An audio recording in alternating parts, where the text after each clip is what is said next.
Good, Raider Nation. Welcome back to the Silver and Black Lounge. This is the Just Win Baby podcast. And Nation, we got a big one tonight because tomorrow night it's time to finish the preseason the right way. Raiders, Niners. And I don't give a damn if they call it preseason. When those red and gold jerseys line up across from the silver and black, we want that win. Tonight we're breaking down everything you need to know before kickoff. What do we need to see from Fernando Mendoza? Has this young quarterback shown enough to make this quarterback conversation a whole lot more interesting than anybody else expected? What's the latest with Ashton Jeanty? And how concerned should Raider Nation really be about that injury heading into week one? Who's making this 53-man roster? Who might be wearing the silver and black for the last time? Which players are fighting for their NFL lives tomorrow night? And most importantly, we need to see a cleaner football game, cut down the mistakes, cut down the penalties, execute, and show us that this team is actually ready for the games that count. Because tomorrow night, the preseason talk is over.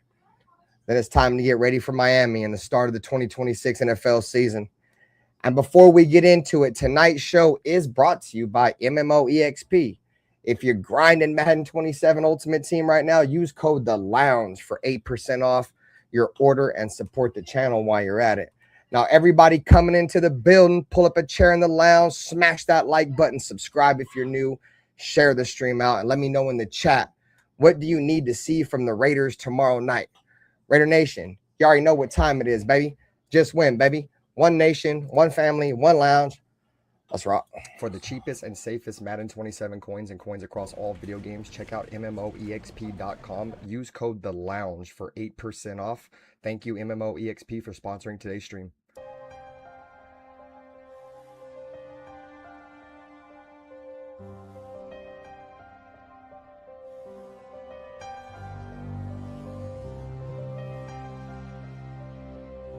They didn't have to say much. This is the Raiders, you know. This is one of the most historic, franchises in the NFL with a great history that I want to be a part of. I want to be a part of furthering that history. When you say commitment to excellence, okay, and you look at the walls around here, and you look at the players on this wall, and there's a history. There's a history of Hall of Fame players here. There's a history of Super Bowls, and that's. And with all this situation and all this shit I went through, the biggest thing that I took from it is I don't give a what everybody has to say. Truly, I really don't give a. Play clock down to 1. Williams batted up in the air, and it is picked. Crosby. He has been a beast. We do believe that this is a game psychologically of intimidation and of fear. I don't mean cowardly fear, but fear. But the Chargers and all those teams. To be honest, I don't like any of them. I hate all teams. The other team's quarterback must go down, and he must go down hard. But the Chargers. What I call the vertical game. We were going to stretch the field vertically. When we came out of the huddle, we weren't looking for first downs. We didn't want to move the chains. We wanted touchdowns. We wanted the big play, the quick strike. It's number one to say you want to do that. It's number two to say that you have the players to do it, but it's number three to do it. Hard.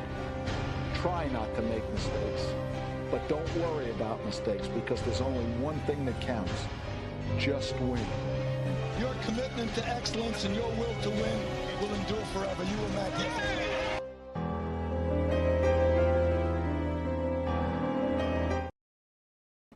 Yo, what is going on, Raider Nation? Man, you guys pulling up a chair in the lounge, tapped in the box, the loaded box with Nutty, Raider Nader on the Natural Born Raider podcast, and my brother Dyrti. We in the building, man. It's hype week, bro. I don't give a fuck if it's the Niners, bro. Preseason, fuck the Niners. Y'all motherfuckers can fuck off every single day of the week. My most hated squad on planet fucking Earth. Fuck y'all. Got a little rough here to start the stream, man. But anyways, I want to let y'all know I'm coming hot for them bitch ass 49ers, bro, and their fucking weird ass fucking prostitute, fucking male prostitute, allegedly fucking ass owner too, bro. What up with you, Nutty Raider Nate? What up with you, Dirty Raider? Saludos. Damn, man, you didn't even let us get 10 minutes in, man. Sorry, bro. Fuck the Niners. You know that. You know I'm coming for them bitch ass Niners, dog. Coming for that. I'm gonna have to edit the whole first 5, 6, 7. Oh yeah, my bad. Yeah, my bad. I'm sorry, bro. Sorry, brother. Hey, shout out to Spotify too, man. Go check out the Silver and Black Lounge on Spotify. If you ain't rated yet or fucking went over there and checked this out yet, now to do it, because now Dirty's got to edit out like the first 3 minutes of the stream now, bro, just so we don't get clipped over there on Spotify, man. But my bad, Dirty. What up with you guys though, brother? Outside of that, what it do? What's going on? It's good. It's good. It's almost game time. You know, it's all good. You already know, bro. Shout out to the chat, man. We appreciate you guys. We got a voicemail in, guys. I think we'll starting the shows off with the voicemails. Because you know, once we start getting into the topics and shit, especially myself, I get a little long-winded. So we got a voicemail we're gonna get into, and then we'll start off with the topics of tonight's show. Once again, if you were a member of the channel, you probably already seen the topics of tonight's show. So you guys, once again, man, we appreciate all of you guys, man. Hit the like button. Not right now, baby. I don't thank you though. Subscribe. So let's see what we got in the chat. We're gonna start off with the chat. Bruce Willis, my brother, was good with you, gang. We got Raider Ryan in the building. We got the homie Baby Suge, bro. If you guys aren't familiar with Baby Suge, bro, he taps in with TDL tape Don't Lie with Marcus Johnson. And bro, good dude. Definitely has some hot takes for surely, bro. And I definitely welcome him to the channel. If you guys haven't checked in with my brother, for surely. What up with you, William M? Thanks for coming by the stream. Frank Weber's in the building. Appreciate you guys, man. Steel Maddox in the building. Always a pleasure, man. We see other fan bases coming through, bro. Like I said, I might not like your team, bro, but I respect the fan. And Steel Maddox, bro, he a Steeler fan, but he good peoples. Shout out to Jason Marshall. And I just heard somebody crack some, bro. Got the IPA Voodoo Ranger, man. Saludos. Cheers to you guys for pulling up to the stream, man. Alfredo in the building. Arnie in the building. Appreciate y'all. Michelob's, bro. Hey, they're good for you, bro. Those if you're to drink beers, bro, those are probably like the best ones for you, bro, in terms of like not putting on hella weight and shit. I only drink them when I come. What up, Raider Paul? What up, Joe Ali? I can't drink when I'm trying to work. I'm not bueno. I can't drink. What up, Raiders Unleashed? All right, guys. So we got a call coming in, or we got a voicemail on. We're gonna put the overlays up. Play that shit. So we don't get no doxing. We don't get no doxing. So shout out to Captain Point. Saludos, brother. This is the voicemail line too, bro. So it's on Do Not Disturb right now. So no calls will come in. I only take calls when I do call-in shows. So if you guys want to call in during the week, during the game, you feel me, call into that line right there. We will react to your voicemails, man. Like I said, y'all can call in and just be like, what's good, Dirty? You feel me? What's good, Nutty Raider Nate? What's good, Bent? They're like, that's what's on my mind right now. You feel me? Message. We'll play all your guys' clips right here in the Silver and Black Lounge, man. So we got one right here, bro. First time caller too, and this is my brother, Baby Suge, bro. What up, Raider Lounge? This is Baby Suge. I'm new to the channel. It's my first voicemail. 47 years old. Been a Raider fan all my life. Type shit. Did 8 years in Pelican Bay State Penitentiary, 98 to 06. Did some time. Here to leave my first voicemail. Just want to introduce myself. From Compton, Campanella Park, Peru. And, you know, I met RaiderBen, I think that's his name. And we kind of think alike.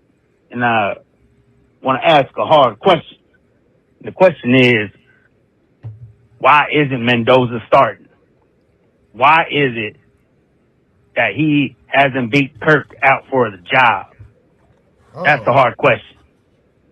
Now, soft-ass Raider fans will say, well, we don't need to start him right now. We don't need to start him.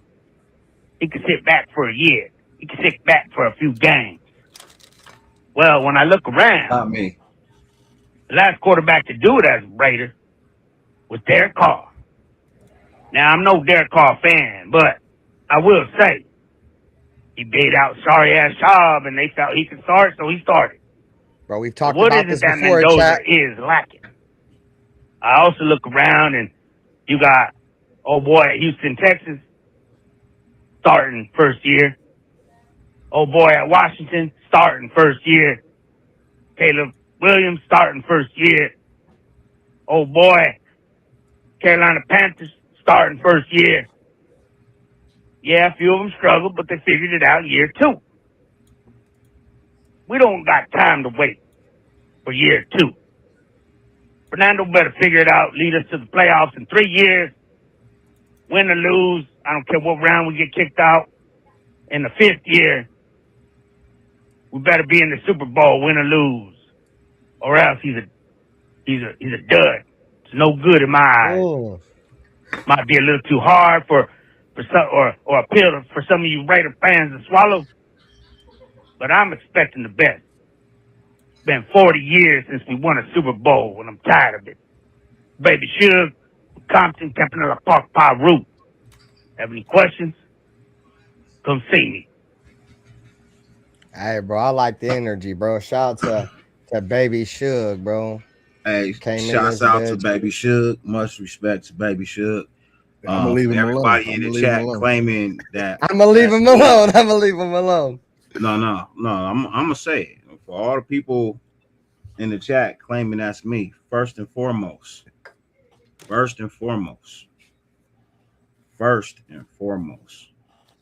I would never ever in my life claim Compton. Yeah, I'm not from there. Peru.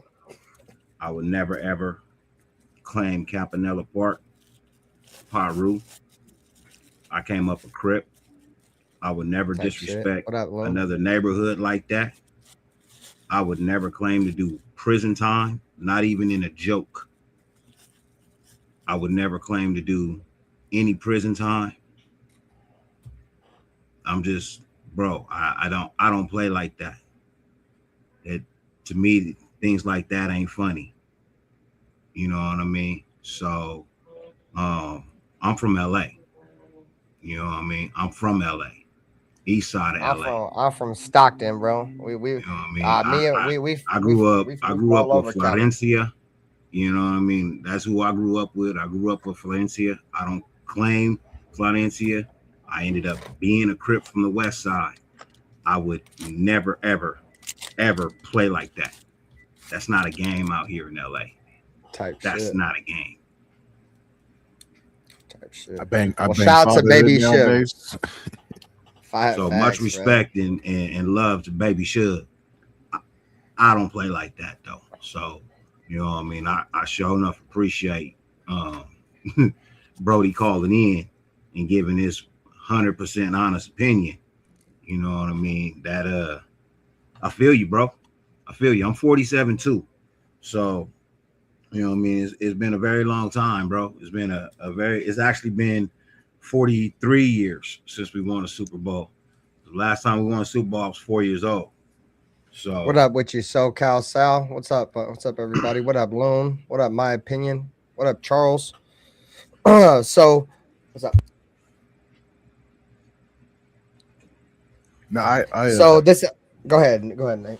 No, I agree with a lot what he was saying. It should be, if he's a first overall pick, it should be no question he's our starter. But I think the overall plan is that's what it is. And until the players and the coaches say otherwise, I think that that's just the way it's going to be. And plus, I don't feel too confident sending Mendoza out there, considering how he kind of talks in these press conferences. He doesn't seem too sure of himself. Hey, thanks, Jazz. Appreciate you, brother. Much love, gang. Nice to see you. Until he's like fully confident and his teammates like are down, like they believe in him. So let's start from like the first question, and then we'll work our way down. Right. I think the first question is why isn't he out there, beating out Kirk Cousins? And if so, then why didn't we draft him so high? We've made this argument before, bro.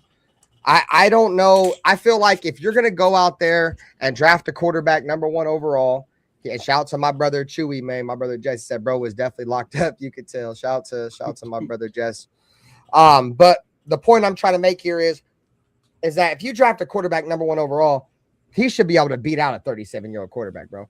And especially a 37-year-old quarterback, bro, that's coming off, a really bad injury, multiple injuries, and like I said, from what I heard from Marcus Johnson, shout the tape don't lie, bro. His arm, he's got a noodle arm past 20 yards. I just feel like with all that shit to the side, bro, if you draft a quarterback #1 overall, he should beat out a 37-year-old veteran. None of the other shit matters. I think that's when, you start putting, more context on it, and you start thinking, well, the Raiders do, at least Tom Brady and Kirk Cousins or Clint Kubiak, they don't really want to start a rookie, bro. Like, that's where the context comes in. Even if he beats out Kirk Cousins, will that mindset come to fruition with Tom Brady and Clint Kubiak that they don't want to go with the rookie? But, you made the Derek Carr argument, Matt Schaub argument. We made that here too, bro. I was like, bro, if Derek Carr, Fernando Mendoza is in a very similar situation that Derek Carr was in. The only difference is that Derek Carr was a second-round pick and Fernando Mendoza is a #1 overall pick. If Derek Carr can beat out an old-ass Matt Schaub at this same age and this same kind of position they're in, and, dude, there's no reason why Kirk Cousins shouldn't beat out an aging Kirk Cousins. So, anyways, that's my take on the shit. But we've been saying that whole shit, that whole Derek Carr, Matt Schaub shit. I feel like it's the same situation all over again. Unfortunately, I don't think there's going to be anything that he's going to do to win the job. I think they're going with Kirk. They don't want to start a rookie quarterback. They want him to develop. And I've said this before, bro. Like, there's been a lot of rookie quarterbacks. You guys talk about a lot of rookie quarterbacks like Caleb. You know what I mean? Like the dude in Washington. You know what I mean? CJ Stroud. The kid over with the Bengals, Burrow, right? But you guys don't bring up all the QBs that were picked #1 overall that washed out because they started their first year. You don't bring up that part. Not every quarterback is going to work out. And I'd rather get what I can out of the 37-year-old quarterback for at least a couple of weeks. Let the kid because right now, yeah, it's preseason, bro. But this game gonna ramp up so fast and so quickly once the regular season start. It's gonna be 10 times faster than what it was in preseason. It's already 10 times faster than it was in college form. Now imagine it getting 10 times faster than that when the real season kicks in. He's not there yet, and you can see it in his interviews. All these happy-go-luckies, all these big smiles, all these long, extended answers, saying he's nervous. He's not confident. He's definitely nervous. He's not confident. He's not confident, bro. So, like, that's the fucked up part, Dyrti. We took a non-confident quarterback #1 overall. Is kind of tough, bro. I told you I didn't want to even get that. I know. You was a Ty Simpson guy. You was fucking with Ty Simpson. I'm on here saying that I've said before that if there is any chance we do play him, we figure out if we need a quarterback next year or not.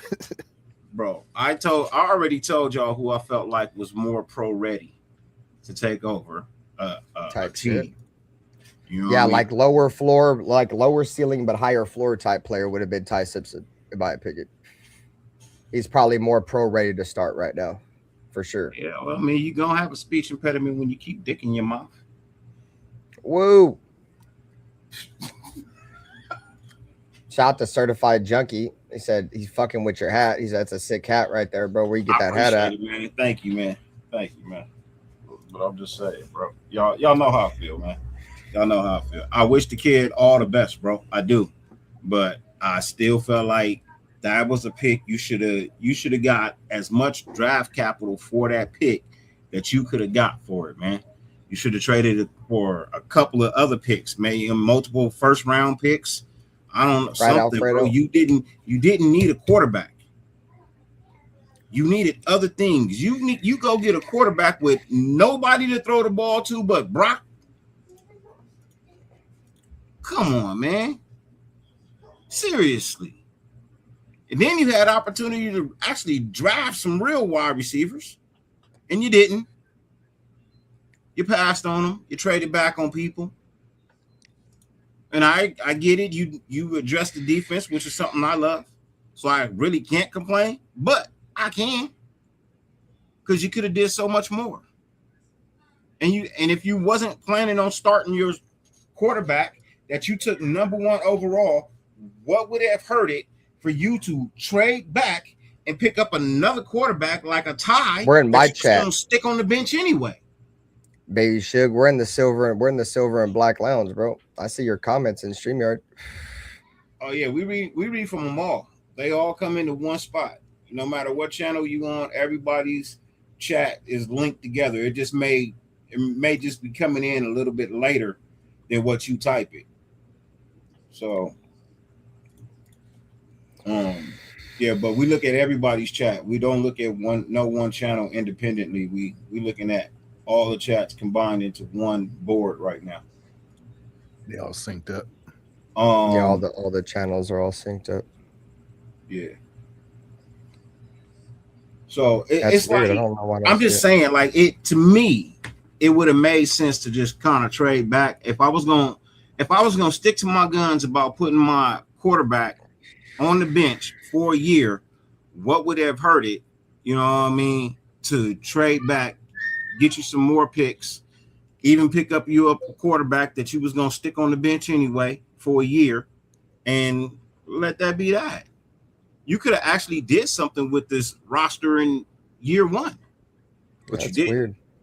You took Mendoza. I wonder why I don't see his comments. Cool. Maybe it's Suge's comments. I see him.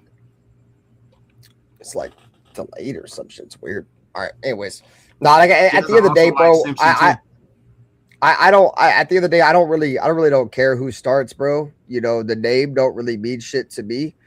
I mean, I'm fine with Kirk Cousins because I understand the situation that the Raiders want to play this. The Raiders want to play the long game with this, and that's cool. I mean, as long as the long game works. Yeah. And that's another thing you brought up, Baby Suge, right? Is that you want the Raiders to win now. And we've had this conversation before. Dyrti feels that way too. You know, I'm 34? I'll be 35 this year. I've never seen the Raiders win nothing, bro. So like I might be, you know, younger fans like myself might be a little bit more patient. You feel me? This is my mindset, right, Baby Shook? I've been a fan of this team since 2005-ish. I haven't seen nothing. I've seen 2 first-round exits. I've seen Derek Carr break his leg on Christmas Eve going into the playoffs on one of those, bro. I haven't seen anything. My standards are extremely low as a Raider fan in terms of like I want to see the Raiders win something, right? But obviously, if I'm more of a I want to win a Super Bowl type dude. I think we all are. But the thing is, bro, like my mind says if I waited this long with so many years of dysfunction, if I can just get a glimpse of hope, I'll be excited. And I got a glimpse of that. Like, dude, I was on fucking KYS watch, bro. Like fucking right at the end of the season with Pete Carroll and Geno Smith, dude. I was crying, bro. Like I was almost getting ready to give up my fanhood because this fucking team had no future at quarterback or coach. And I told everybody, bro, I was like, bro, if the Raiders can find a way to get Clint Kubiak, bro, I'm rocking with this shit. And that was the first step to getting RaiderBen back on board, bro. They went and got Clint Kubiak. I seen what the Raiders are seeing. Even if it don't work out, there's a vision, right? There's not that same old-ass fucking coach, right? I'm like, okay, cool. You know, let's see what happens now. So, you know, when we brought in Kirk Cousins, I wasn't super excited. I was like, you know, I was kind of pissed off originally because of the contract, but they summed that up to a 1-year deal. So I was kind of, but then we drafted Mendoza. Then I'm like, okay, cool. Now I can really see a vision, and that'll give me hope, gives me hope as a fan. Because if you look at, you know, what's going around, what's, you know, this day and era in the National Football League is you got a young coach and a young quarterback, dude, that were drafted and brought in together, bro, to grow together, bro, to make this a long-term thing. To, the Raiders might be a Redskins or they might be a Patriots and they might have a 1 year and come out immediately. But there's a future. The Raiders aren't built like that for right now. You feel me? So I understand the developmental process that they're taking with Fernando Mendoza. I something tells me, bro, like there might be a fucking hot take. There might be, maybe the week before the game, like going to the game that or going to the week of practice, they might be like, we've named Fernando Mendoza the starter. Because let's make this very clear. Kirk Cousins hasn't been ruled the starter. They just asked him again at practice, dude.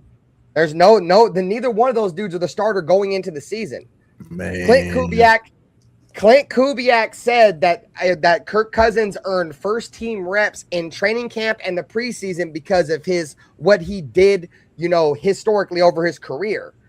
Can Fernando Mendoza in this game against the Niners, can he have that Seahawk game that Derek Carr had in 2014 to solidify himself as the starting quarterback? That's going to be the biggest question for me.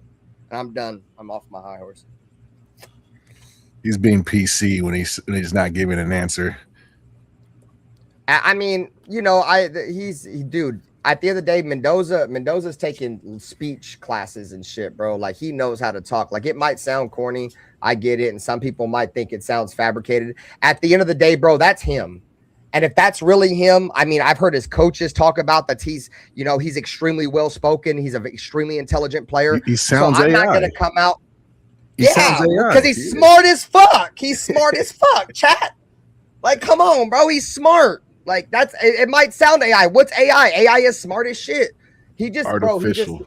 Like I said, gang, it's all talk. We all know this, chat. We've been over this shit for many years, bro. It's all talk until bullets get to flying. For me, when the game gets cranking tomorrow, we gonna see who really about to be playing. Well, don't get me wrong. Cousins is on a short lease. He doesn't exactly. The first pick he throws, it's a wrap, bro. What up, the first time he gets sacked and he looks like a stiff old man. He's a wrap. They're gonna be calling for his head, bro. So, if my issue is if Kirk Cousins takes one, like you said, bro, he takes one bad hit, it's gonna be over for him, bro. Yeah. Like I don't want that to happen, because if the Raiders as an organization, as a team, feel like Kirk Cousins give the Raiders the best chance to win, then I want him to succeed. I mean, I want Kirk Cousins to succeed. I don't want him to get hurt. But, if history tells any fucking truths, we know he's probably going to get hurt. AR, my dog. What up, AR? Hey, man, look. If hopefully he don't, but we will cross that bridge when that bridge comes to fruition, right? It ain't right now. It's just a he say, she say. And see, and my thing is this, bro. I don't care if he can only throw the ball down the field 20 yards. How many yards you need for a first down? 10? So what we arguing about? He getting first downs? You know what I mean? So I don't fully understand. I don't fully understand what people are complaining about. Like, the offense ran smooth under him. What we saw of it, it looked better than anything we've seen from Mendoza so far. I'm gonna just trust the process, bro. They'll let us know who the starting quarterback is. You know what I mean? Ahead of week 1, we'll know before we take the field who's the starting quarterback. They ain't gonna wait till we kick off and then they be like, "All right, check it out. This is who we gonna put out there." No, I honestly think so. Let me know if you guys agree with me or not. Chat, you guys could agree with me or not too. Let me know. This game right here against the Niners is gonna be if Fernando Mendoza is gonna have a chance to be a starter or not. Like, if he goes out there tomorrow and he lights up the Niners, bro, say he throws for 2 touchdowns, and doesn't turn the ball over and he looks decent. I think there's going to be a huge, discussion on who they should start, because what have we seen from Kirk Cousins outside of one drive in the preseason? You know what I mean? Like, yes, Fernando Mendoza threw that pick, but he bounced back from that pick 6 well. can he bounce back in a game and, against a extremely well-coached team all around with the 49ers, whether it's their starters or their secondary or their second string guys. If he goes out and lights them up, he might have a real opportunity to start week 1, bro. I think a lot of it's going to be how he plays tomorrow. Like I said, if he plays well tomorrow, he might have a shot. And I only throw it out because the coach ain't stated. He said that they ain't named a starting quarterback yet. So the only way he has a shot is if he goes out there, plays against ones with ones. If he's not playing against ones with ones, Kirk Cousins is a starting quarterback. That's just how it's going to be, bro. Sorry. But that's the only way you're going to find out if he has a shot of being the number 1 quarterback is if you see him play against Frisco number 1s with number 1s. If Mendoza gets in when he's in there, the playbook is limited. I think think so. That's part of it. Yep. Oh, it's way limited. It's way more limited than what Kirk Cousins has access to. Yeah. Because Kirk Cousins has access to the whole book. He's rented before. Yeah. All he had to do was install some new shit. What you're saying. You know what I mean? Sure. So, yeah, Kirk knows the book already. Mendoza, he's still learning it in sections. I'm not saying that he ain't doing a good job learning, but from my understanding, it's a pretty big book. And he hasn't even gotten the whole book. So there's things about this offense that Kirk Cousins knows that Mendoza doesn't. So for sure. I think that's the main reason why you bring him in here and you let him try to teach your young quarterback. You know what I'm saying? Yeah. If he throws another pick 6 tomorrow. Yeah, that would suck. I'm not gonna lie. If he throws another pick 6, that's definitely gonna not be good, bro. For surely. Oh, that's gonna be worse than suck because you already did it. It sucks. You did it in practice to the same fucking guy. So, I'm just saying, you didn't learn from joint practice. That's becoming a pattern. So tendencies. From what I heard, it was the exact same play. So if you ain't learned then, who's to say you gonna learn now? Baby Suge said, new to the channel, I want to talk about the idea of the Raiders taking a running back too high in Jeanty when Mimbu was on the board. Nutty Raider Nate. Yep. I'm with you, Baby Suge, for surely. We've been building backwards for years now, and type shit, ignoring the trenches and not prioritizing positions on the offensive line and even the defensive line. Our run game is ass, bro. I've said this earlier this year. Yeah, but we're not prioritizing the trenches at all, and it's a shame because now we're in these predicaments where it's just the way the contracts are going to work out too. It's all going to crash, and we have to get rid of players anyway. And it's like building from scratch all over again in 3 or 4 years. So I didn't want Jeanty. Everybody knows that I did not want to take Jeanty because I felt like our offensive line was trash and we were just going to put him behind an offensive line that was going to get him killed. And that's exactly what we did. Mimbu was a guy that was on my list. Matter of fact, he might have been like number 1, number 2 on my list from that draft class of people that I wanted. But he's here now. It is what it is. We have a running back. Now we just got to put the rest of the people. I mean, I feel like the Raiders went backwards in building the team the way it should be. Like everybody says you start with a quarterback. I don't necessarily technically believe that you start with a quarterback, because if you go out and get a quarterback and then everything else you pick is trash, what good is the quarterback? Andrew Luck going to retire early. So like I believe it starts with the trenches, offense, defensive line, That's where your team start. You know what I mean? You start there, and then you build out from that. Once you got protection on your offensive side of the ball, and you have motherfucking defensive front that can actually contend with offensive lines, then you have some form of pressure and protection. So I'm just saying, like, I've always, even though I'm a defensive guy, I've always felt like you build your team from the trenches. If your trenches is solid, because that's the bottom. If anybody knows what a trench is, that's when you dig underground. When your trenches are solid, that's a solid foundation for your team to be built upon. So, bro, and Nutty Rare Nate said it, bro. We've been building backwards for a long time, bro. We've been drafting corners and not drafting defensive linemen, especially interior defensive linemen. How many secondary players have we taken in the first and the second round over the last decade or so, dude, and ignore the interior defensive line? Just recently. You're right. Yeah. Dukes. We should took the cocksucker that went to the Texans, bro. We just did it again. Yeah, you're right. And we traded down and they took that pick to draft that cocksucker from the every time. Every fucking time. Bro, I just thought about that. Ain't that about a bitch?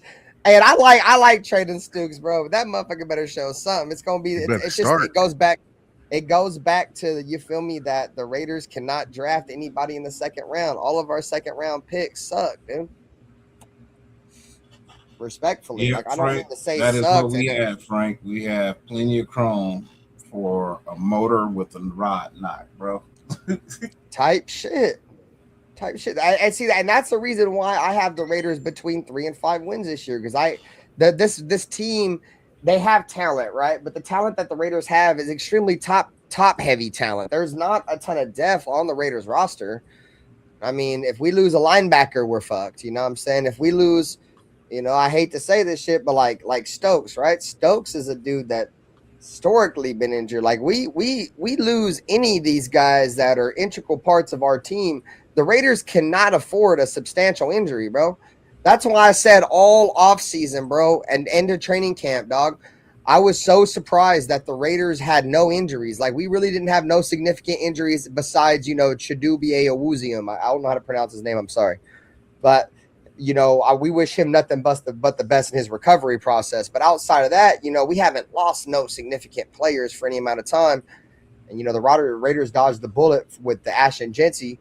And the Ashton Jeanty news that I'm hearing as of recently is that it's looking more like a low ankle sprain, guys. Not even a high ankle. No, you did. I'm just clarifying it. I'm just clarifying it for everybody else. I know. For sure. And it's looking like that he might miss week 1 just for precautionary reasons, but there's still a huge chance that the Raiders could use Ashton Jeanty week 1, but do you truly need him against a Miami team when you have Mike Washington? I'm not going to get ahead of ourselves, but obviously, Miami's had our card for a minute. So let's get into the game, bro. Let's not hesitate anymore. Let's get into the game, guys. We got our graphic that we're going to pull up. Shout out to Raider Ray in the building. If you guys are in the membership program, we do post our podcast pamphlets. Members only, bro. So you guys go and jump into the membership program. We got our pamphlets available, so you guys can pretty much keep in line what we're pretty much doing, the same shit, pretty much stay in tune with one another. All right, guys. So this is it. Raiders, Niners. Let me zoom in a little bit here, chat. You guys keep in tune with us. All right. So Raiders, 49ers. This is tomorrow. In Allegiant Stadium, kickoff 5 p.m. Pacific Standard Time. It's going to be on Fox 5 Las Vegas, theRaiders.com, obviously Raider Nation Radio 920. And if you guys are in the Northern California market, it should be on Fox. Usually they show all the Niner games out here, so that's the one game that I typically don't have to worry about streaming. So 44th meeting with the Niners in the preseason. The Niners hold the preseason series advantage with 22 wins to the Raiders 20 with 1 tie. There is going to be a 53-man cut down, guys. That's coming up on Sunday. We're probably going to do a show specifically Friday we're going to do the 53-man cut. So make sure you guys tune into the Just Win Baby podcast Friday night. We're going to be primarily focusing on 53-man cuts. The Niners approaching this game. They're not going to start they're not going to play many of their starters. It's going to be a lot of backups. And this is going to be the Raiders' final tune-up before Miami. So let's get into the quarterbacks right off the bat, guys. We're going to start with the quarterbacks. Shout out to everybody in the chat. If you haven't already, man, hit the like button, subscribe to the channel. Rather you are pulling up a chair in the lounge at RaiderBen. You tapped into the Loaded Box ENT with my brother, Nutty Raider Nate, or if you over there, the Natural Born Raider podcast with my brother, Dyrti. So we starting with the quarterbacks, man. Fernando Mendoza, biggest storyline tomorrow night. Can he stack good reps, avoid costly mistakes? Last preseason chance to build momentum in the quarterback one race. Kirk Cousins opened up camp as QB1, but as Kubiak said recently, the battle stays in focus. Kirk Cousins, I don't think is going to play in this game. You know, they haven't said shit, bro. You know what's crazy is, do you guys think that Kirk Cousins gets some playing time in this game? Because they haven't said nothing. They've asked Clint Kubiak all preseason, or all week going into this preseason game, and he hasn't named anything, dude. He's been stitch-lipped this entire time. And then Aiden O'Connell still matters in the three quarterback conversation. Shout out to my brother Nutty Raider Nate. He brought this up yesterday when he called into the line. And he brought this to my attention. I did not know this. Aiden O'Connell got no reps, bro. Like damn near no reps in practice. So he's got no reps. It was pretty much just Kirk Cousins and just Fernando Mendoza took all the reps. Aiden O'Connell didn't take no reps. What does that say about Aiden O'Connell? Like a lot of question marks are being arised from this week of practice. But I'm gonna throw it over to Nutty Raider Nate, bro. The quarterback story with Fernando Mendoza. I don't think it's been much of a quarterback competition at all, guys. As far as Mendoza taking reps with the ones and getting a fair chance, I don't think it's been like that. Maybe I feel like, yes, it hasn't been a competition. I want to say like they're just trying to save him. I'm not sure what the issue is, but Aiden O'Connell not getting any reps is kind of iffy to me. Yeah, it's crazy.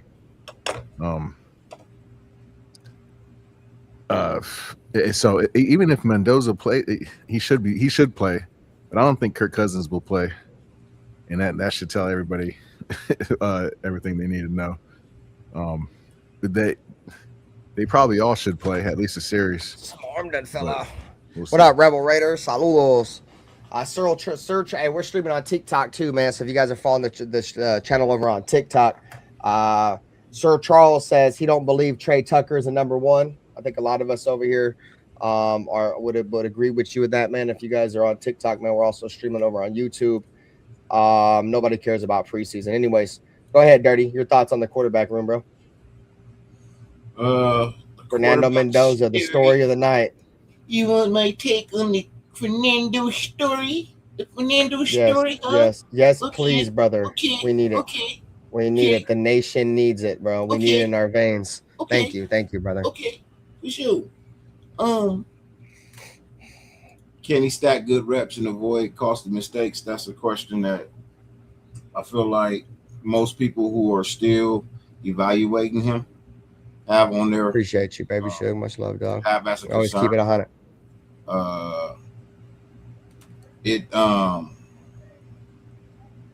It really comes, like I said, it really comes down to what he plays with and who he plays against. Great point. You know what I mean? It comes down to what he plays with and who he plays against. Type shit. Last preseason chance to build momentum in the QB1 race. Charles, I don't, and that's the other thing. I don't think there's anything he could do short of coming out and putting up like 6 touchdowns, no interceptions, throw for 300 and something yards, and 1/2 to get him the starting job as the QB1 for week 1. I believe that Kirk Cousins is going to be the starting quarterback when we open week 1. Mendoza will be. But Kirk Cousins is going to be the starter. Shout out to Raider Knight, dude. Thanks, brother. And if he's not, then that means Fernando did his job. And I'm not one of those people who believes that he is 100% ready to take the first snap and the responsibility as a starting quarterback week 1. I'm just not. I would rather have Kirk Cousins up there, let Kirk Cousins do his thing, see what the offense looks like, and go from there.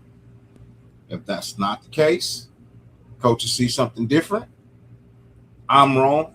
I accept it. But if you put that boy out there and we look like straight trash and he get hurt, that ain't on me.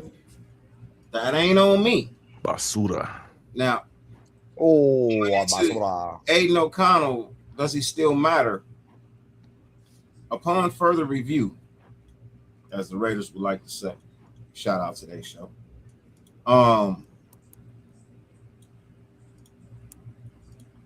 What he did last week was against 4th and 5th string players. A lot of those players got cut. So let's start until Sunday.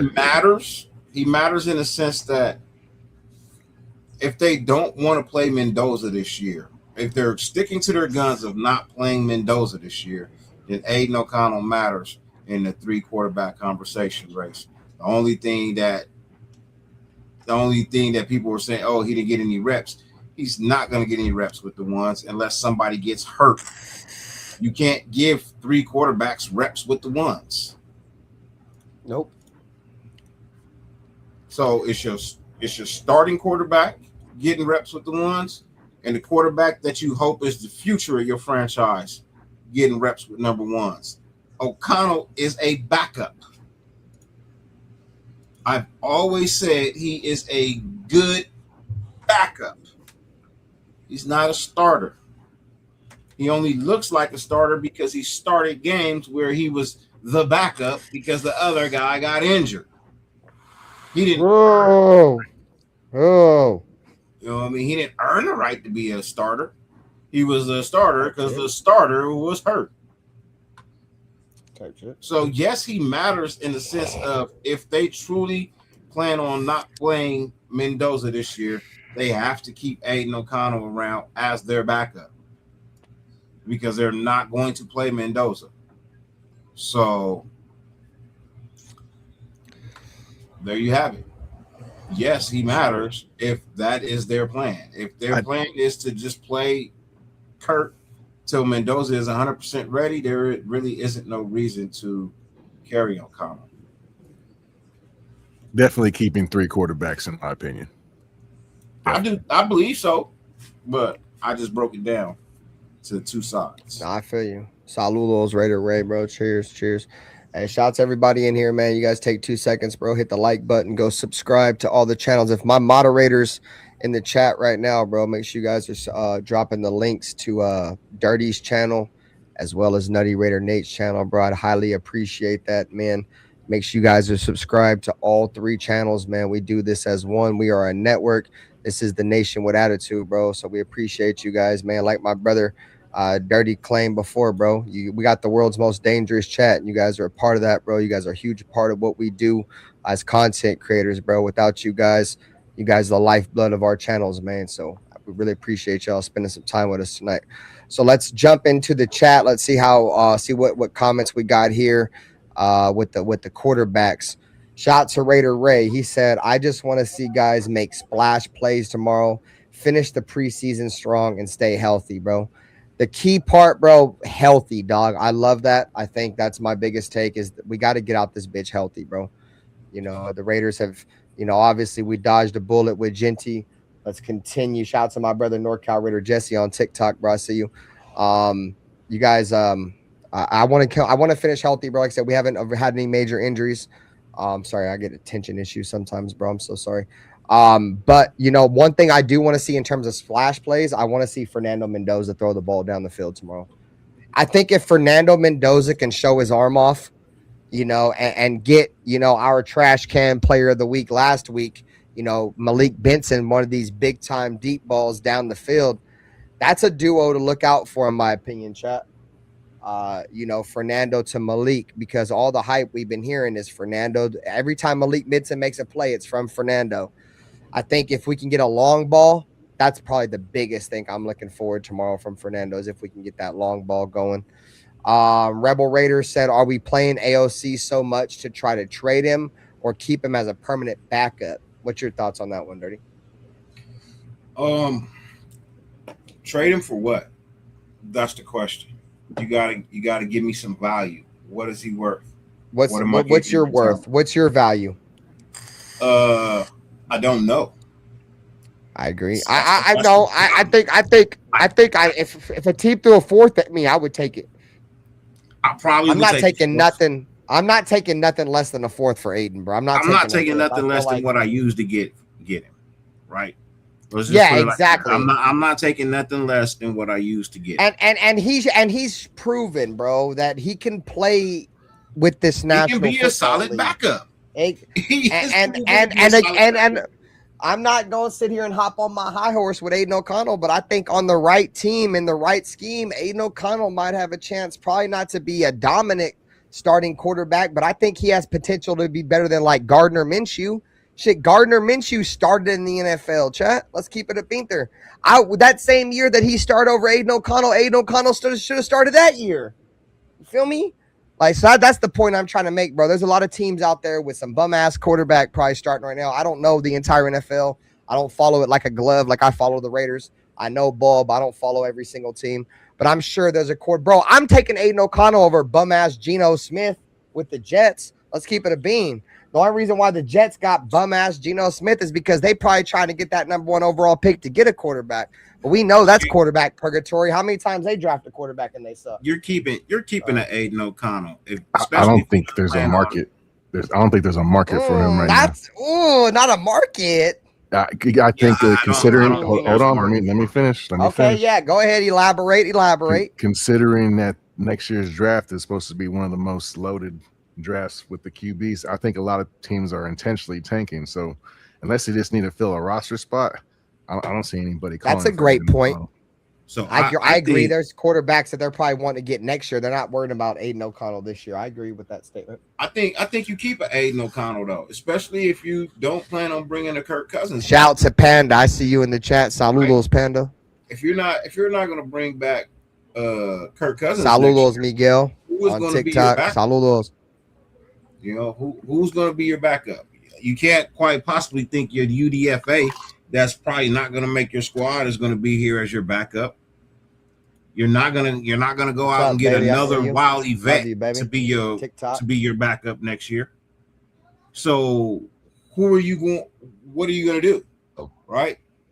As I said, there is no harm in carrying 3 quarterbacks, be it Aiden O'Connell second string and Mendoza as that third, you know what I mean, that don't count against the spot, or if it's Mendoza as their second and O'Connell as that third that doesn't take up a spot. There's reason to carry a third quarterback when you don't even have faith in your number 1 overall pick even being your starter day 1. There is definitely a reason to carry a third quarterback. I mean, unless the rule changed, Dyrti, I think you can protect a third quarterback. You could put him on the roster every week, and it don't count against you. That's what I'm saying. If y'all can correct me if I'm wrong, but I'm sure I don't know if that rule was changed. Nope. But I'm sure yeah, exactly. That's what I'm saying. I'm sure you can protect the quarterback.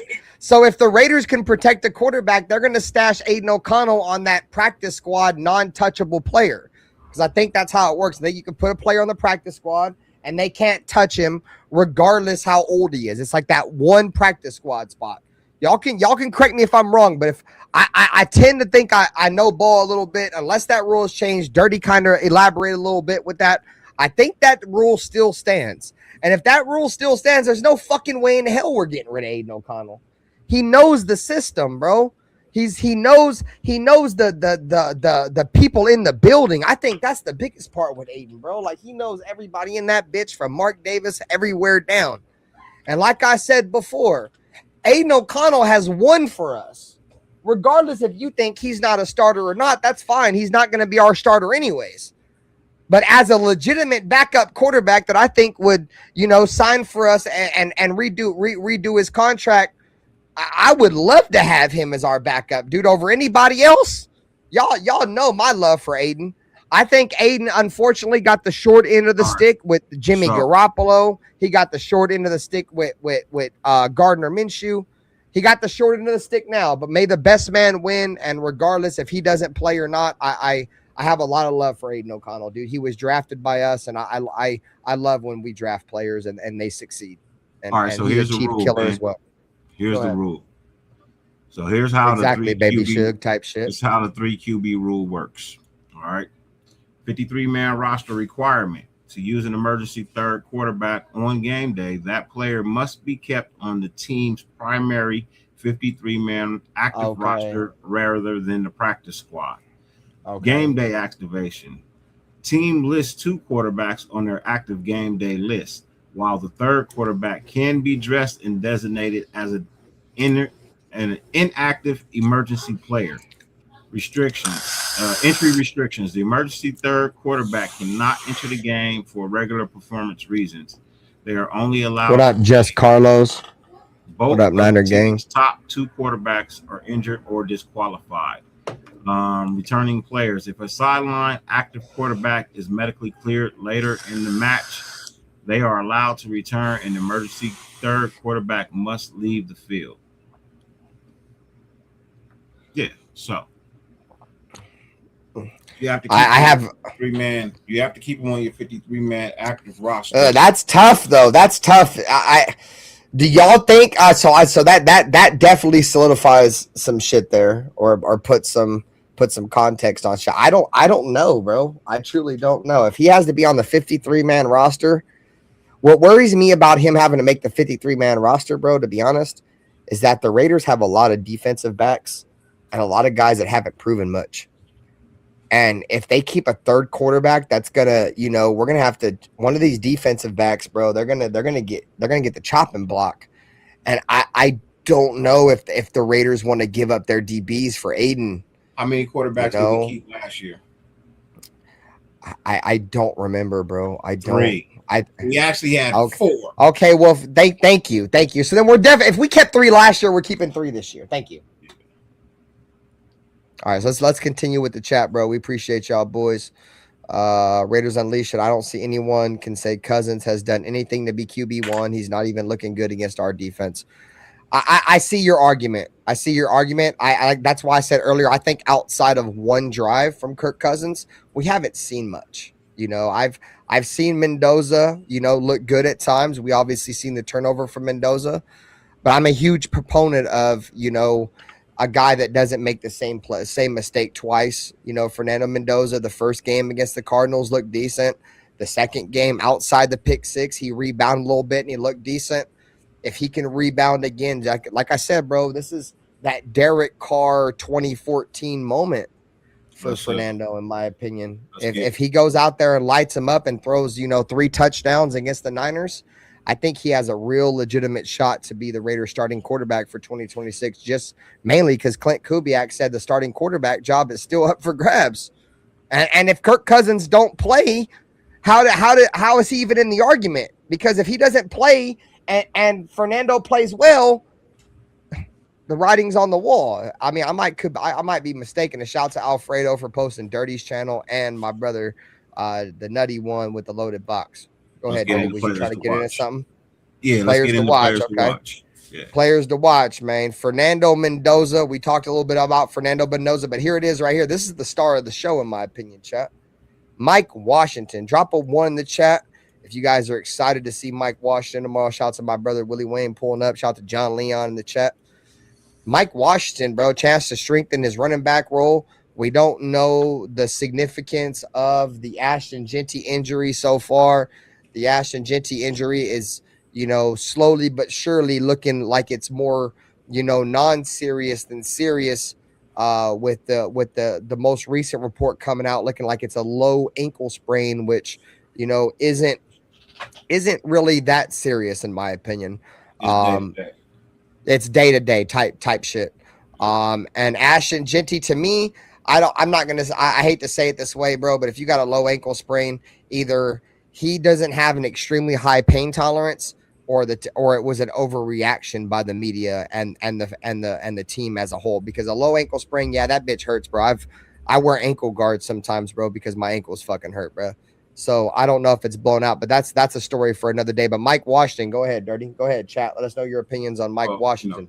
Well, hitting on the Jeanty injury real quick, you know what I mean? He grabbed his type shit. You know what I mean? He grabbed his leg. It's not like he grabbed any specific part Excited of his body. for him. Shout out to Mo. Went down and he grabbed his leg, right? Okay, cool. I get it. They thought one thing, we're hearing reports of something else. It is what it is, right? But getting into Mike Washington Jr., as I said, Ben, you know where I stand with our two running backs, man. I feel like there's a strong possibility that we might have two running backs that could actually hit 1,000 yards. Shout out to Just Carlos. They both know how to excel past the line. They both know how to hit the hole.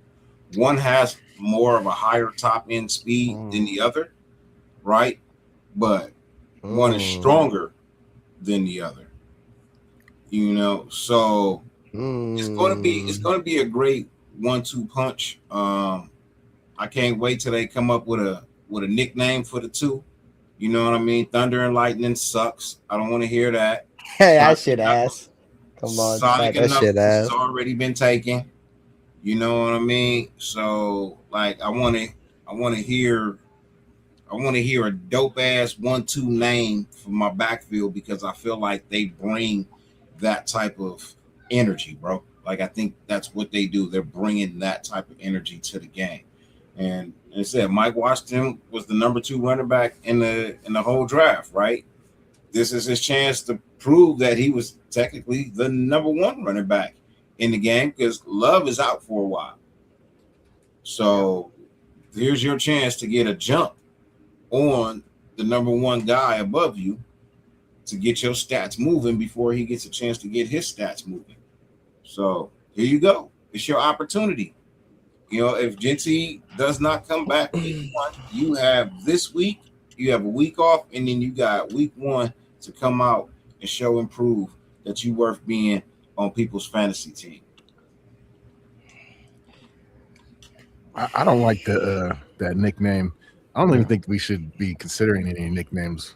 But yeah, fuck some nicknames. Great shit. I'm about tired of goddamn nicknames and comparisons and shit. I'm over that. Look, I'm not gonna let you come up here and shit on my opinion of a good nickname, because you know it's gonna fucking happen. I don't care. Yeah, I want it to happen naturally. Right? I want it to happen naturally. I've heard some. I do too. What up, babe? Love you. I've heard some dumb ones. I have too. That's why I said Thunder and Lightning. That's trash. I don't want to fucking hear that. That's garbage. That's cliche. That's too.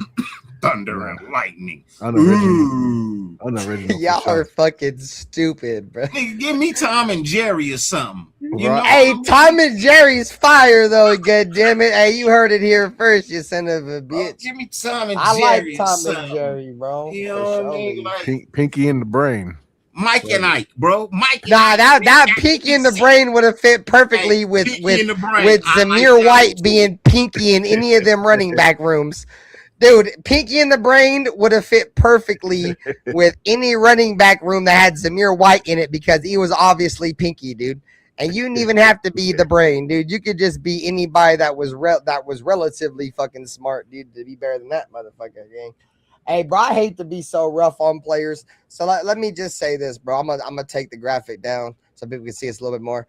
Bro, I invest a lot in the Raiders, bro. I love the fuck out the Raiders. And shout out to Vic Sacramento. When I feel like players come into the Raiders and they waste years of my life, I don't like that.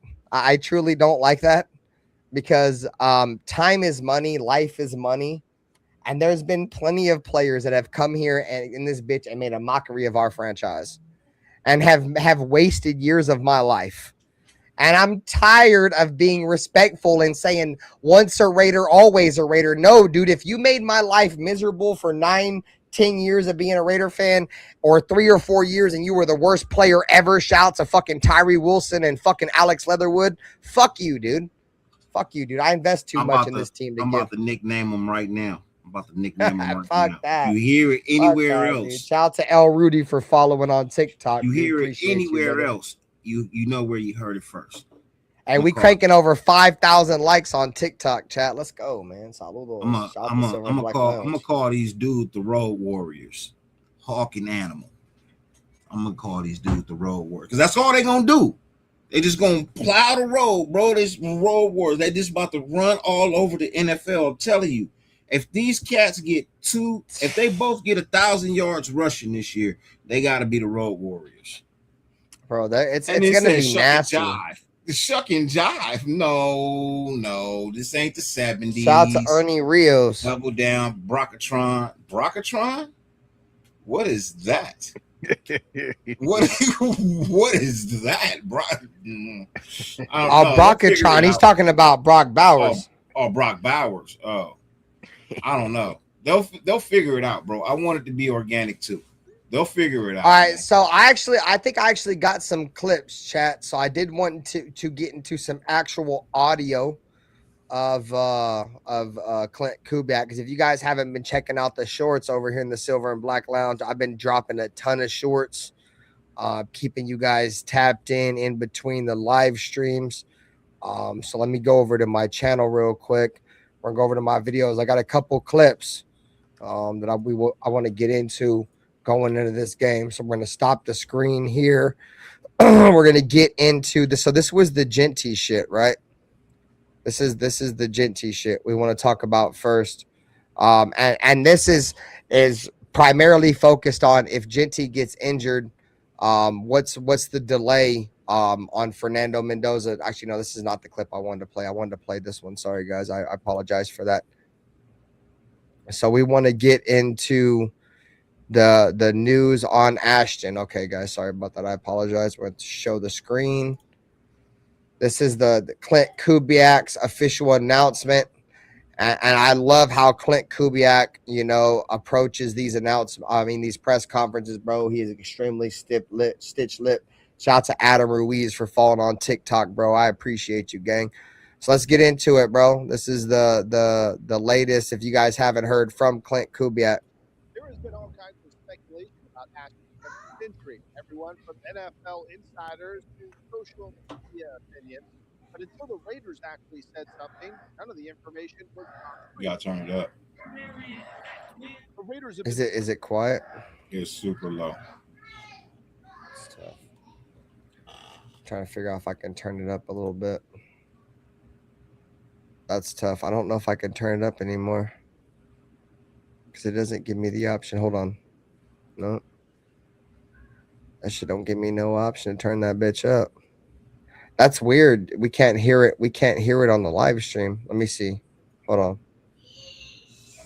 on. Let me see if I can adjust it a little bit. That's weird. It sounds fine. But for whatever reason, we're not hearing it on the live stream. Shouts to Raider Ray. He watched it this morning. Appreciate you, brother. I don't know if I can turn it up, bro. That kind of sucks. That defeats the purpose. There's no button. Can you hear it? No. Can you? I mean, you can't hear it at all? I mean, lightly, it sounds like it's. I don't think I can turn it up, bro. So we're gonna have to. We might have to lock in just a little bit here. We have to lock in maybe just a little bit. I mean, otherwise I can turn it off. If you guys prefer me to try, I'll turn it off. It don't matter. I honestly don't think I could turn it up, bro. Like the audios, they don't give me no options. Like, look, there's no volume options. There's nothing. That's weird. I think it's a StreamYard shit. Okay, well let's just play it and then we'll talk about it, bro. Information was concrete. The Raiders have been radio silent since Ashton Jeanty went down Sunday afternoon in a portion of practice where cameras were not allowed. Jeanty went to the turf and had to be helped off the field by two people from the medical staff. On Tuesday, head coach Clint Kubiak would not give any details, giving the same answer to almost every question about Jeanty.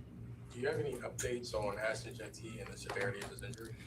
Yeah, I'm not going to get into the injuries. He's on the mend. Is there any talk or conversation about starting the season on IR for Ashton? Not going to talk about injuries. He's on the mend. While the extent So that's pretty much the gist of it, bro. If y'all couldn't hear it, I apologize. I'm sorry. But if y'all didn't see it, I did post a short. Shout out to you guys, bro. I got over 1,000 fucking likes on the short, bro. I mean, 1,000 views. I'm like at like 80 likes, bro. I appreciate you. Shout out to Loco6. Appreciate you guys. But pretty much, he came out and said that Ashton Jeanty is on the mend. I'm gonna go take a piss real quick. I'm gonna start with Dyrti. What's your opinion on the statement of on the mend? What does the statement on the mend mean to you? I'm gonna go use the restroom real quick. On the mend?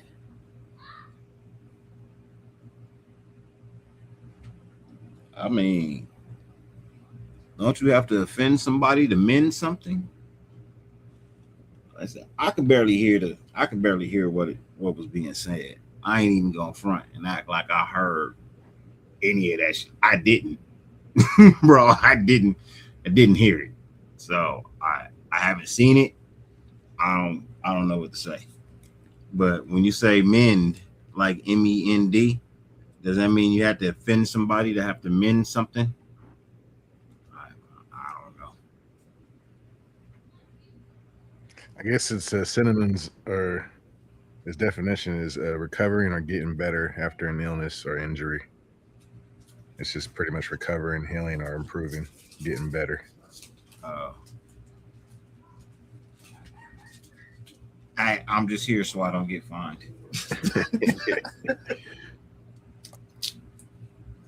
Yeah, I like it. You don't want to tell everybody what's going on. Nobody needs to know. He doesn't have to report it either. So it's strategic. Huh? That was Ashton Jeanty? Yeah. Talking about Ashton and his phantom ankle injury.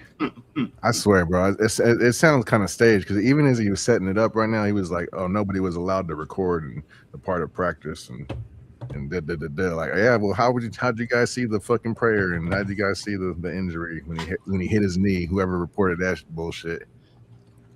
Hey, so that was some bullshit. Baby, fuck that bullshit report. Yeah. Real quick, hey, Assholes. Baby Shug.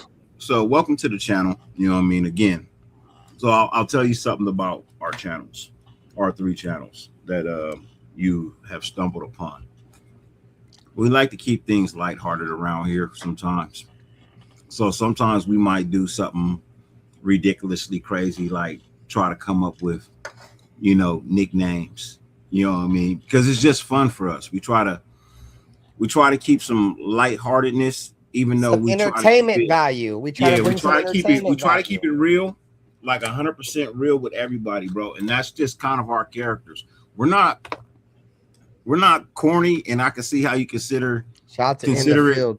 We both from LA County. There's a lot of things we consider corny, but sometimes for us, it's entertainment value, and it keeps our chat entertained. And we are the most interactive cats out here that fuck with our chat. Like, we have meetups. We have meetups in LA, baby. We stay interactive with our chats.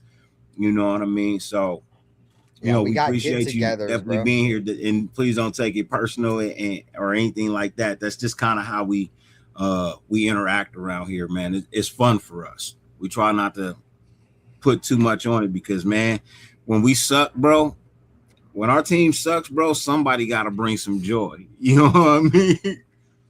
Yeah, I know you were talking to the chat, Shug. It's just our chat kind of reflects, you know what I mean, just how we operate. Yeah, we just be fucking around, bro. Like the slice and dice, that shit's hilarious to me, bro. Slice and dice, that is. I actually like that. I actually like slice and dice, but that is fucking hilarious, bro. That shit is gonna make me laugh. I'm taking slice and dice over fucking thunder and lightning. You know what I'm saying? I at least give my brother an A for originality. Hey, that is original as fuck. But I was like, slice and dice, like, bro, what are we chopping up onions? So let's get into the overall consensus of the chat. So I asked earlier in the chat, right, was are you guys excited to see more Mike Washington? Press a 1 in the chat. I've seen a lot of 1s, but I also seen a lot of people that said they don't want to see no more Mike Washington. They think they have seen enough of Mike Washington. I'm trying to find the comments in the chat, but let me throw it to you, Dirty Raider. Do you think that we should see more of Laube and Obamware and Ohimbi and they let Mike Washington sit because we've seen enough? What's your thoughts on that? Yep, I'm fine with that. Type shit. I'm fine with that. Let these other dudes fight for their spot. If you're gonna carry as much as I want to see Mike Washington, I think I've seen enough, low key. I'm not gonna lie. Yeah. I don't think you need to play him. Honestly, Powder and Rock is crazy, dude. I'm not gonna fucking lie, Raider Rebel, dude. You're a fucking fool for that one. Powder and Rock. Powder. Soft and hard. Which one do you want? Go ahead. No woes. We don't do no pausing over here. No woes. If you've been there and done that, we old enough to know the difference between soft and hard. Without having to get no weirdo shit. I hate that we live in a world where motherfuckers instantly get into some weirdo shit. Nah, gang. Nah, it ain't none of that. Go ahead. Hey, look, if it was Dylan Laube and Mike McCaffrey and McCaffrey, then okay, yeah, I could see Powder and Rock. But neither one of these dudes is the shade of any of those two substances. That would change the world the way those two substances. I mean, those two substances change the world. No, that's not. And I'm thinking, fuck you, Raider Rebel. He said he clipped it. Fuck you, Raider Rebel. I'm flagging it, you son of a bitch. I'm flagging it for copyright infringement. Fuck you. I don't give you right. I like ground and pound is crazy. Shout out to King Alexander. Fuck the Niners. Nicknames got to come organic, bro, or they don't mean anything. You know type what I mean? Shit. That's why Sonic and Knuckles came organic, because they was dominating the league over there with Detroit. Type shit. Look, that's like hood name. Well, not really hood names, but like motorcycle club names. My brother King Alexander, bro. I might like you, but fuck your team. What up, Josh? Saludos. If you ever want to know how a member got their name, it's always because they did something while they was prospecting. I love you, baby. Thank you. My baby, my wife, he sent me 100 jewels or 2 jewels with 100 emojis. Saludos, babe. Love you. Appreciate you. Man, bro, I'm so excited for Mike Washington, bro. You know what's crazy, gang? Let's put some context on Mike Washington, right? Dude, shout out to the Discord over there with the Tape Don't Lie Discord. I know my brother Baby Suge just dipped about that shit. You feel me? For the motherfuckers get political in Discords, bro. That's how social media is. Why don't fuck with social media? Motherfuckers start playing sides and politicking. Anyways, bro, you feel me? I said I'm not too upset. And let me put context, right? Because I hate to be long-winded, but I want to make sure you guys understand where I'm coming from. I didn't want to see Ashton Jeanty lose any amount of time, right? So I said, I'm not really upset that Mike Washington's going to get an extended amount of reps, because I think Mike Washington, for where he was drafted, he could have a chance to truly push Ashton Jeanty to be a starting running back in this league. The consensus big board had Mike Washington as the second best running back in this draft to only one Jeremiah Love, who has been touted as a generational running back. And we got him in the 4th fucking round. We're talking a guy that stands 6'1", 6'2", that runs 4.3 speed, that if he played for any team in the SEC besides Arkansas, he probably would have dominated them as well. Bro, we got that in the 4th round. So, no, I'm not. Yes, I'm a little bit, sour that Ashton got hurt. But, bro, we got a great running back room, bro. I think Mike Washington's a great compliment to what we want to do offensively. Shout out to my wife, man, with the treat. Love you, baby. But, yeah, man, I'm so excited for what this running back room could be. And shout out to my brother Dyrti, bro, because if it happens, you feel me?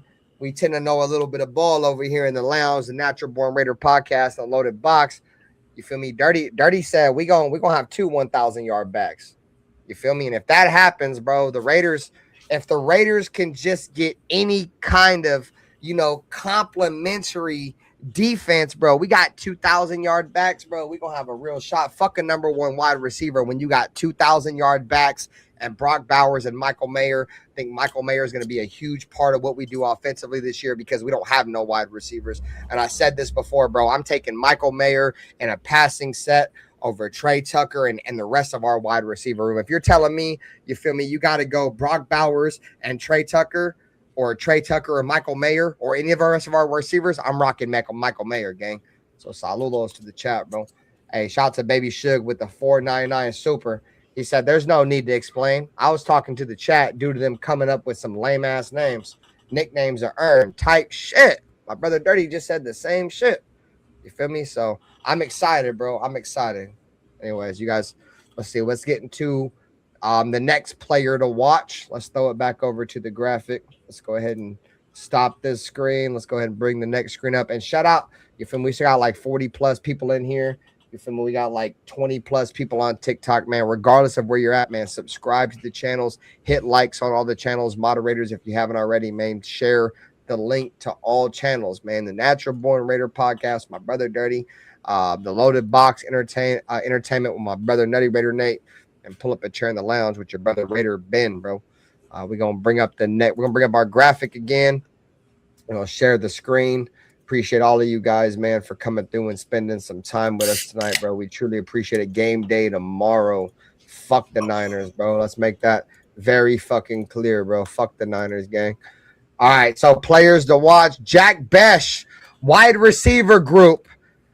Jack Besh, after a, somewhat of a decent first game against Arizona, had no catches on no targets against Houston. Is that a credit to Houston defense, or is that the Raiders overdrafted a dude in the second round with Jack Besh again? Obviously, if you guys know me, I don't really like Carlos Rogers. Or I keep calling him Carlos Rogers, Caleb Rogers, goddammit. I'm not a big fan of him. I have a little bit of optimism for Charles Grant, but overall, to sum it up, I'm not a fan of Jack Besh. But he shut me up week 1, but he kind of solidified my statements that he's not very good against in week 2 against Houston.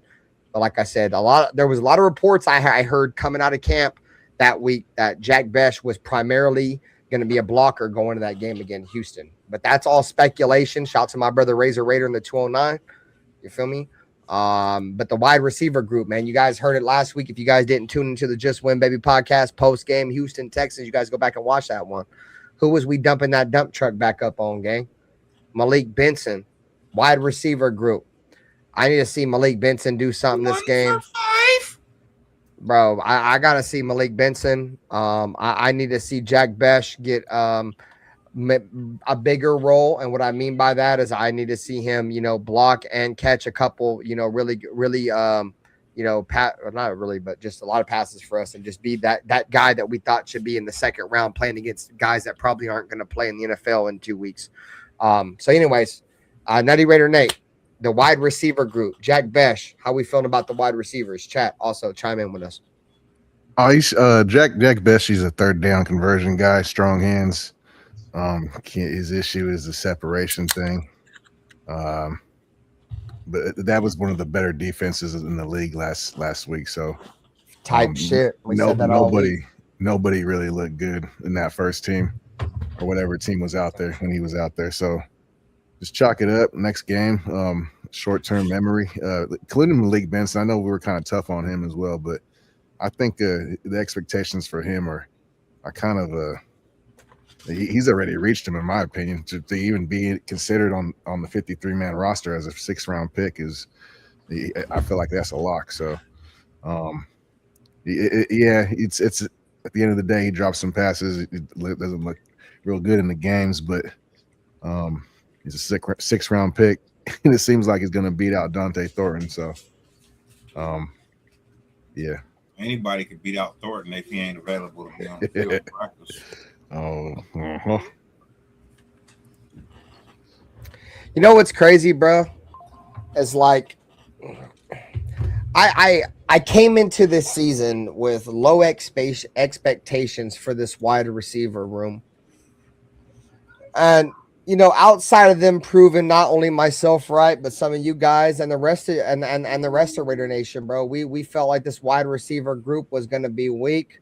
I went into this season, guys, you feel me, with the Darren Waller expectation at tight end. If you guys remember correctly, 2021, few years there with the Raiders, we didn't have an established, legitimate number one wide receiver, bro. But Darren Waller was him. We said it every single week, bro. Fuck who the wide receiver one is. We got Darren Waller, and he was frying shit, broke records for the Raiders type shit. What up, Rosetown? Saludos. I think that's going to be the mindset with this team. If the Raiders can make the playoffs, bruh, with Derek Carr, and this is no diss to Derek Carr, bro, but with Derek Carr and Jacobs, I feel like Jeanty's better than Jacobs. With Darren Waller, who I feel like, you know, Brock Bowers, and this is no disrespect to Darren Waller because I got his jersey hanging up in the studio here. You feel me? I think Brock Bowers is two Darren Wallers. You feel me? You know, you go back and look at that wide receiver core. Who the fuck we have? Zay Jones, a bunch of nobodies, right? We're back in that same scenario here with what would be a lot of people's thought that, you know, Clint Kubiak's a better coach than John Gruden. I know a lot of people feel that way. A lot of people don't like John Gruden. And if you feel that way, I honestly think that the Raiders may have a real opportunity, bro. And I hear you, Apicasi, Renfro. But Renfro didn't really do that much that year for the Raiders. You feel me? But, you know, I feel like the talent's there, bro. Like, if you go back and you compare them same rosters with, you know, Darren Waller being the primary threat on offense, the Raiders could go 1-100 in 1 year. I said my expectations are tampered. Shout out to Daniel Perez and Marcus Arano over there on TikTok, bro. Appreciate you, bro. Shout out to Jay Sneaks on TikTok. Appreciate you, brother. The Raiders could do it, bro. I mean, let me know if you guys agree with me. Let's throw it around. Nutty Raider Nate, Dyrti, chat. If you had to choose between two pass catchers, right? Brock Bowers, the obvious one. Let's throw it around. Quick reactions. Michael Mayer, Trey Tucker, and we're talking about just pass catchers. Who's more? What's the question? Like who? If you're talking about you're trying to throw the ball and have a ball control offense, Michael Mayer or Trey Tucker? I think Mayer's got the sure hands. Dyrti? Tucker. Trey Tucker? Okay, I like that one. Michael Mayer, Jack Besh.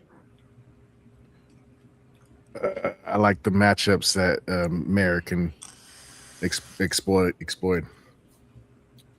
Dyrti? Mayer.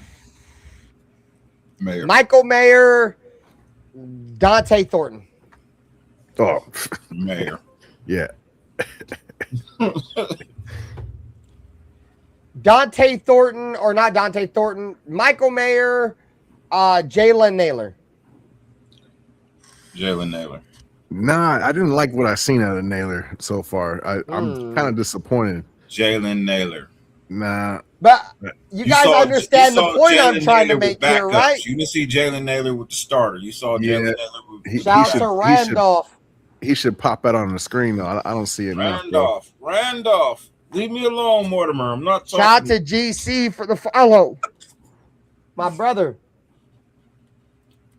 Hey, brother, TikTok going crazy right now. We're about to crack 10K likes on TikTok, bro. Saludos. Everybody in that bitch, saludos. Hey, gang. No, sure. So, he asking who hands we trust more, not who. Yeah, we're talking about true. I'm talking about ball control. Yeah, ball control. And the point I'm trying to make here, chat. Just bear with me here for a second because I'm a little long-winded. The Raiders are going to have a ball control offense. We're not looking for the splash play, chat. We ain't got a receiver to make the splash play, chat. We ain't got him. That's not true. That's not true. Who? All right, who you got? Who you got making the splash play? So you gonna honestly sit here and tell me that Tucker ain't made no splash plays? I'm not saying he hasn't, but I'm talking about like Himothy in splash plays. You gonna sit here and tell me? I love Trey. You gonna sit here and tell me? You gonna sit here and tell me that Brock Bowers ain't made no splash plays? You gonna have the audacity to fix your dentals that hold your teethuses and sit here and tell me that you haven't seen Ashton Jeanty make no splash plays? I'm talking about purely from the wide receiver group in terms of pushing the ball down the field, bro. Naylor, in terms of what Al Davis. You haven't Al seen Davis. You haven't seen it, but Naylor has made splash plays in Minnesota. He did make some splash plays in Minnesota. I'm not taking nothing away from nobody, Dirty. I'm just talking about yes, Trey Tucker can make splash plays, but he's inconsistent. We've seen it year in and year out. And you're talking to a guy who loves Trey Tucker. I love Trey Tucker.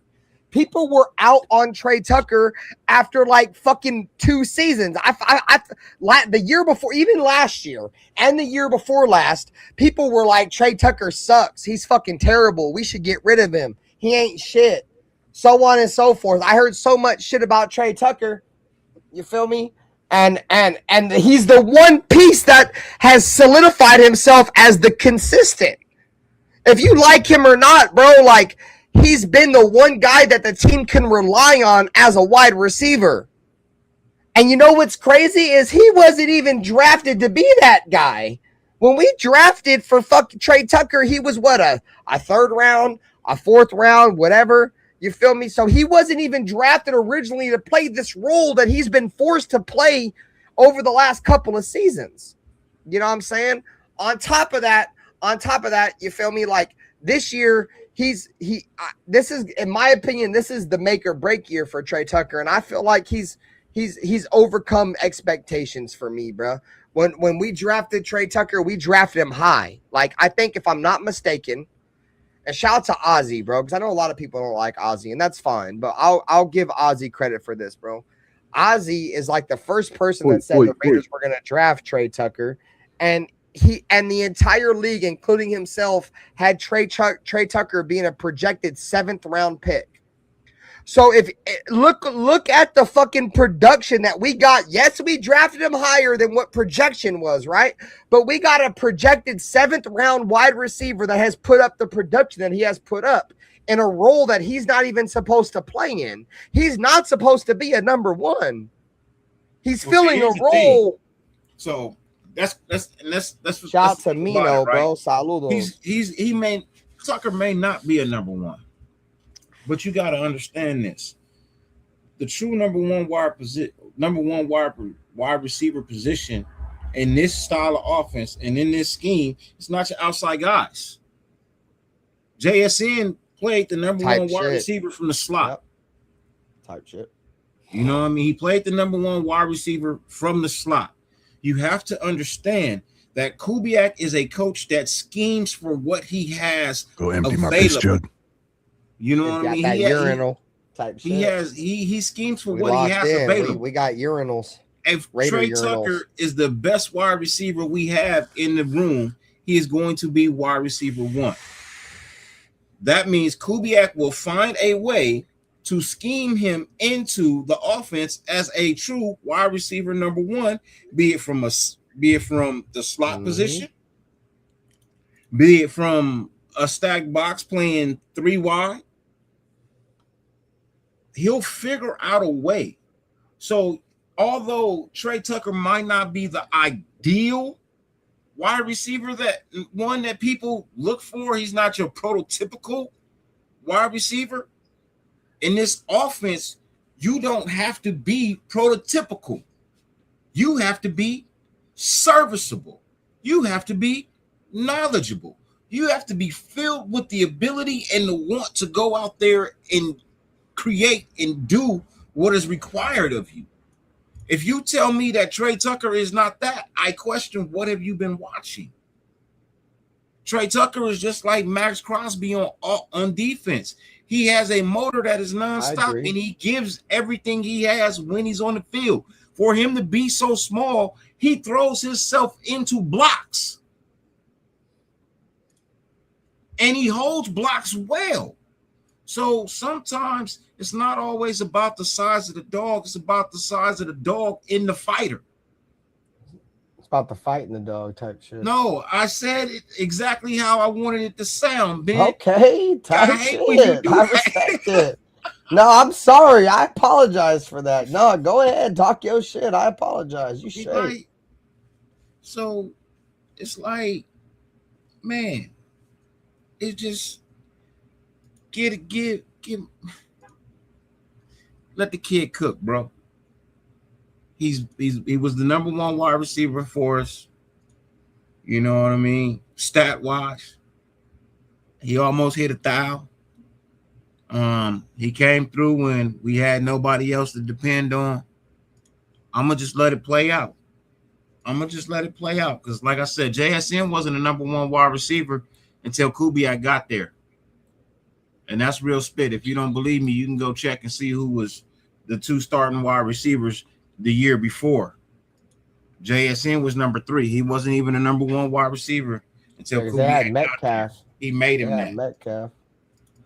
I mean, DK Metcalf. JSN was a good receiver, bro. He was, but he wasn't the number 1 option the year that until Kubiak got there. He was not the number 1 option until Kubiak got there. Kubiak put him in that scheme to be. And then he wasn't even really a number 1 until they went and got old boy from the Saints. I mean, that's not technically true because JSN was still having, but once he got there, oh man, JSN role blossomed. So the thing about Trey Tucker is Trey Tucker does not require a double team. Brock Bowers does. So I believe Trey Tucker one-on-one can go up against probably 90% of the DBs in this league because everybody plays off in soft ass coverage, right? So, I mean, it's very rare that you see any teams out here playing true man up press. Everybody's playing off 5 to 9 yards deep. So if you're giving Trey Tucker an edge like that, I don't see, you know what I mean? I don't see a world where he can't at least convert passes. Bro, we got 10K likes. We got 10K likes on TikTok, chat. Saludos. Hey, Nutty Raider, bro. We moving up a little bit. We got the TikTok cranking right now, bro.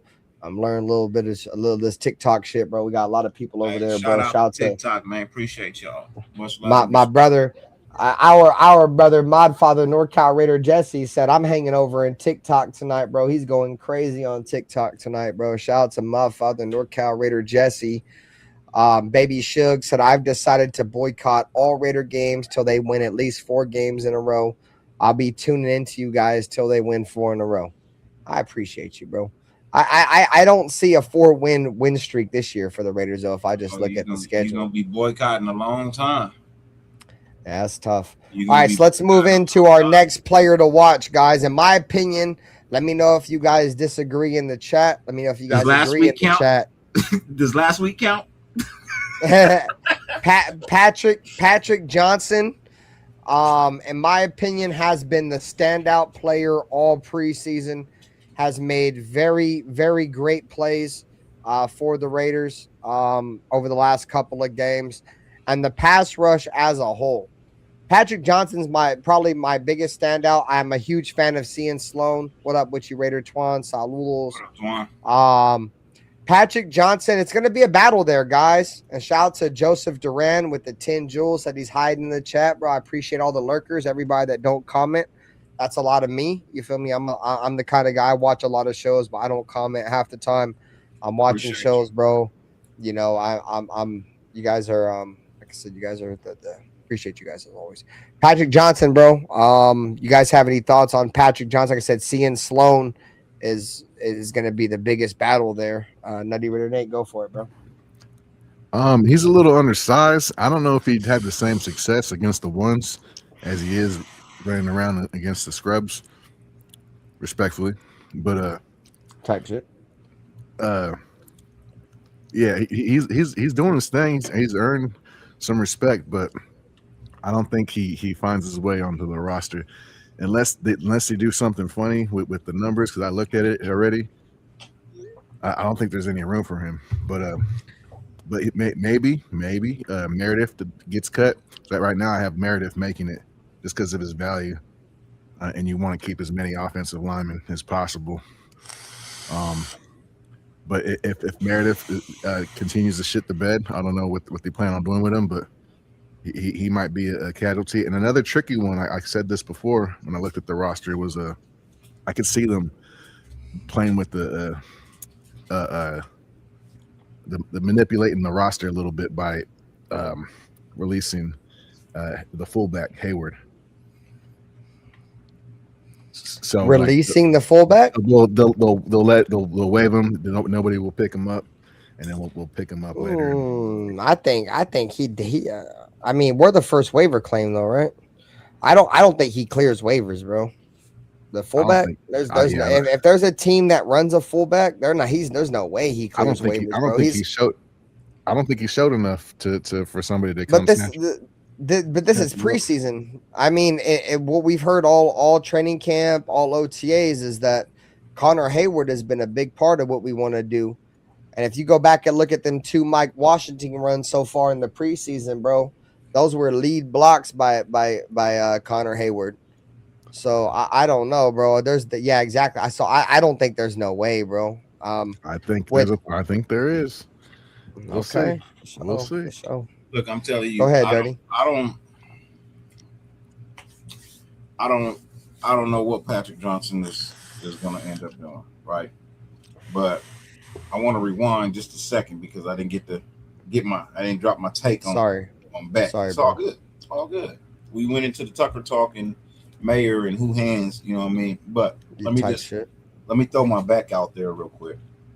I'm gonna say this. You know, I like it that way, bro. About to blow some people's minds with this statement. Whoa.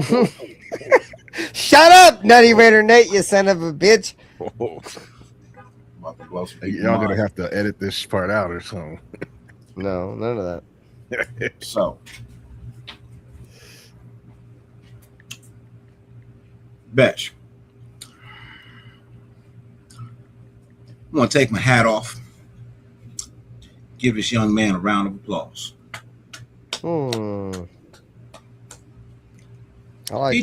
He has done exactly what I wanted him to do. I have been very critical of the kid. I have talked more shit about him. I have dragged him through the mud. And I'm not the only one. A lot of Raider Nation has dragged his ass through the mud because we didn't see any production from him last year that showed any type of potential that he could be any form of a wide receiver in the NFL. I mean, a glimpse is nothing. Shout out to Steven, right? Fresh kid. But this offseason, you can see the work that he's put in. You can see how his development is coming along. Not saying that he's great right now, but you can definitely see the improvement. You can see the want and the will to, the drive to be better. He's not going to crumble under the pressure of people talking shit about him. He's going to rise to the occasion and move up. You know what I mean? This is what you want to see from players. This is what makes you feel good about the future.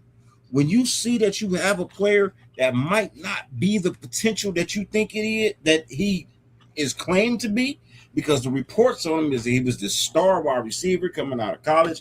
We saw nothing of the nature last year.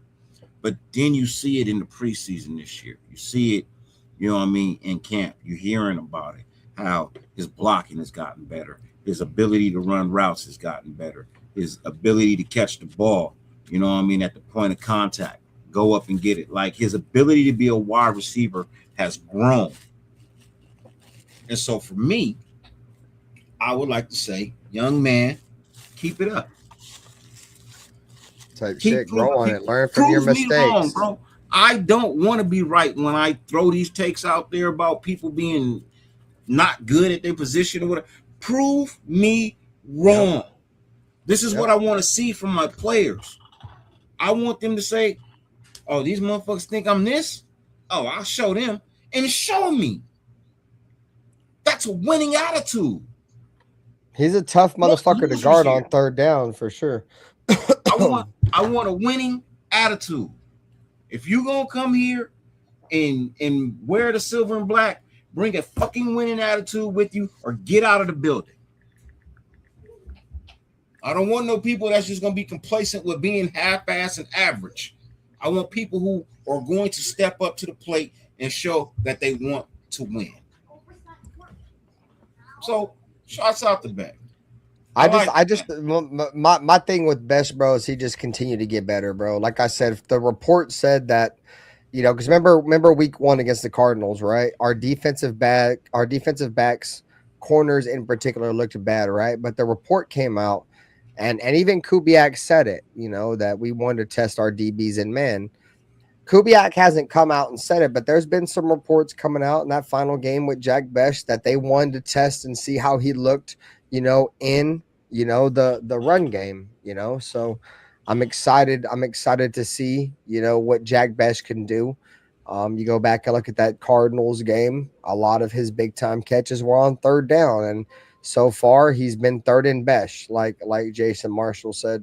So before we throw it over to our final topics of the night, we do once again appreciate every single one of you guys taking some time out of your night to come and chill in the Silver and Black Lounge, in the Natural Born Raider podcast, in the Loaded Box Entertainment. And if you haven't already, subscribe to all the channels. I know my brother Alfredo is currently posting the links to all channels in the chat. Also, man, go and check us out on Spotify, man. Silver and Black Lounge is on Spotify as well for you guys that can't catch these live shows. And if you are currently listening to us on Spotify, we truly appreciate your guys' time. TikTok, yeah, man. Shout out to TikTok, cranked over 11,000 likes, 12,000 likes on TikTok tonight, man. So it's not over yet. We got a couple more bases we want to cover. But once again, man. 50 billion things on the face of the planet you could be doing. The fact that you allow us to grace your screen for any amount of time is greatly appreciated, more than we can verbally express. Because I know people got to work tomorrow, people got school tomorrow, things of that nature.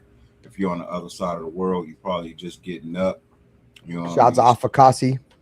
Yeah, shouts out to you guys, you know what I mean? Or you might be in midday already, you know what I mean? But yeah. We appreciate you guys. We really do. Facts. Once again, like I said before, bro, you guys are the lifeblood of all of our channels. You feel me? Me, Dirty Raider, and Nutty Raider Nate, we talk a lot. We got a group chat. But with we like to interact with other Raider fans. I have at one point, established, what I like to do based off tailgate talk. A lot of my channel is what you would hear if you went to a tailgate, man, whether it's in LA or in Oakland. And I'm not throwing no shade toward Vegas fans, bro, but I've never been to a tailgate in Vegas. But I know if you've ever been to a tailgate in LA or Oakland, that's a lot of what we talk about, bro. Like we be as professional as we can. We cover all the bases, but at the same time, we just like to be who we are. We're very unfiltered. We've prided ourselves on that, but at the same time, we try to bring just a tad bit of professionalism and education to the nation, man. Tailgate in Vegas, though. I've been. No, for sure. You know what I mean? I've been. It's not there yet. It's not LA. It's not Oakland yet. But if the Raiders start winning more, it can be that. I don't mean just a couple of games this year. I mean actually start putting winning seasons together, at least above 500. Type shit. Cracking again. It'll get cracking again. But people ain't trying to go out to Vegas and spend money to watch a team not perform. That struggles. Exactly. I mean, you guys remember the Carolina Panthers game, home opener with Antonio Pierce? Man, I hate to bring up bad memories. To put all your shit in a trailer and take it up to Vegas. You know what I mean? Shout out to No Nick. Shout out to Blow Dicks. Shout out to Nando for following on TikTok. Appreciate you, brother. Nah, bro, it's a lot, bro, and like I'm not gonna get too much into it. A lot of you guys understand how I feel about the move to Vegas. I get it. Mark Davis has made a ton of bread and shit, but I feel like he hung a lot of Raider fans out to dry. As a season ticket holder myself in Oakland, what brought me to YouTube was, bringing the tailgate of Oakland, California to YouTube. You feel me? Nutty Raider Nate's been around my channel long enough to know some of you guys have as well. When I came to YouTube, my goal was to bring what it was like to be at a tailgate in the town and a game day experience for you in Oakland. A lot of people didn't get to see. You feel me? So shout out to the town. Shout out to all the LA fans. Shout out to all the Las Vegas fans. I get how you feel y'all me? feel, But man. the mecca of Raiders football will forever and always will be Oakland, California, bro. So I get how y'all feel, man. I know how you and Raider fans feel about the move, right? But you shout out to G7. You got to look at it from this standpoint, bro. Although it may be our favorite NFL sports team, right? It is still considered an entertainment business, and you can't get stars. You can't get stars to come and play at Oakland without having to massively overpay them for performances they could never live up to. So at least in Vegas, you're paying a fair wage for players who now want to come and play here. Before, you couldn't even get players to even want to put us on the roster for a visit. Now everybody wants to at least come visit because it's Vegas. They at least want to hear us out. We are at least entertainment. Like, let's be real. If we would have stayed in Oakland, I don't know if our team would be. Shout out to J-Dub. Love you, brother. Nice to see you back around. Now. Let's just be honest. I don't think it'd be any better than what it is now. Type shit, J-Dub. So, I mean, I get it. I love Oakland. Have a great night, Rebel. Love you, brother. Thanks for coming by. But, hey, it is what it is. And now my team is at least an interesting team. It's at least a place that people will want to come. An interesting team for other fan bases. I Baby Shug, I appreciate you, brother. Hopefully you enjoyed the content tonight, bro. We appreciate you for coming through and showing some love tonight. Shout out to the entire Tape Don't Lie program. Marcus Johnson, Matt Holder, and Glenn Rockney, man, they do a great job with their work over there, Baby Shug. So, once again, if you guys don't know Baby Shug, I met him over there with Tape Don't Lie, man. You feel me? Shout out to my brothers over there that do they thuggy. And once again, Baby Shug, I see Raider Rebel cutting out tonight, man. You guys have a great night, bro. We got our final segment. We're out of here, guys. So football tomorrow. And I believe we're all excited. So before we get out of here, guys, special teams, Kinsai Matsuzawa, special teams unit, and cleaner football as a whole. Nutty Raider Nate, what do we need to see, bro? Obviously, penalties have been a problem. Special teams has been a problem. A new kicker, a new coach, new special teams coach. The decision to not fix to not address the kicker position is a Spytek issue as well. He's in charge of building the roster. I'm not happy with what we got going on as far as special teams for sure. And we got a bunch of guys for kick returner, but none of those guys have popped out either. So that's where I'm at. Shout out to Danny over on TikTok. He said first time tapping in with the program. Do we know who's going to be starting tomorrow? It's all second streams and third strings. I expect to see no starters tomorrow. At the same time, I don't know. I mean, you guys can correct me if I'm wrong. Clint Kubiak has officially said, unless something has changed, he hasn't said nothing who's going to play tomorrow. That's why I posed the question earlier that will you guys think Kirk Cousins is going to play in this game? Because nobody has said anything. So, none of us know. None of us know. To answer your question, Danny, none of us know, bro. We will not know, and I think that's the best game plan to go into this final preseason game. Let these players know that their job is uncertain. Nobody knows who's going to play tomorrow until they wake up in the morning, they go to the facility, and they're like, hey, bro, you're going to play. I love that mindset, bro. It keeps players uncomfortable, and uncomfortable in a good way, bro, because if you want to get the best out of your employees, you make their job uncomfortable. But not uncomfortable to where you make them feel like they're not wanted, but uncomfortable to make them feel like somebody's pushing for you, bro. And that brings the best out of everybody, and I'm excited for that. It's going to be very interesting. I mean, correct me if I'm wrong, Nutty Raider Nate, Dyrti. I mean, have they officially said Kirk Cousins is not playing tomorrow? Because I haven't heard that. Shout out to Raider Greg. Shout out to the chat, man. Tap in. Shout out to Raider Greg for following on TikTok. Shout out to this guy Steaks for following on TikTok, bro. Appreciate y'all. I haven't heard anything, chat. So, Let me know, Dirty. Have you heard anything? I can tell you that the 49ers have already said that none of their starters are playing tomorrow. Yeah, it's backups. All right, it's all backups. So that right there will answer question number 1 that I told you about Mendoza.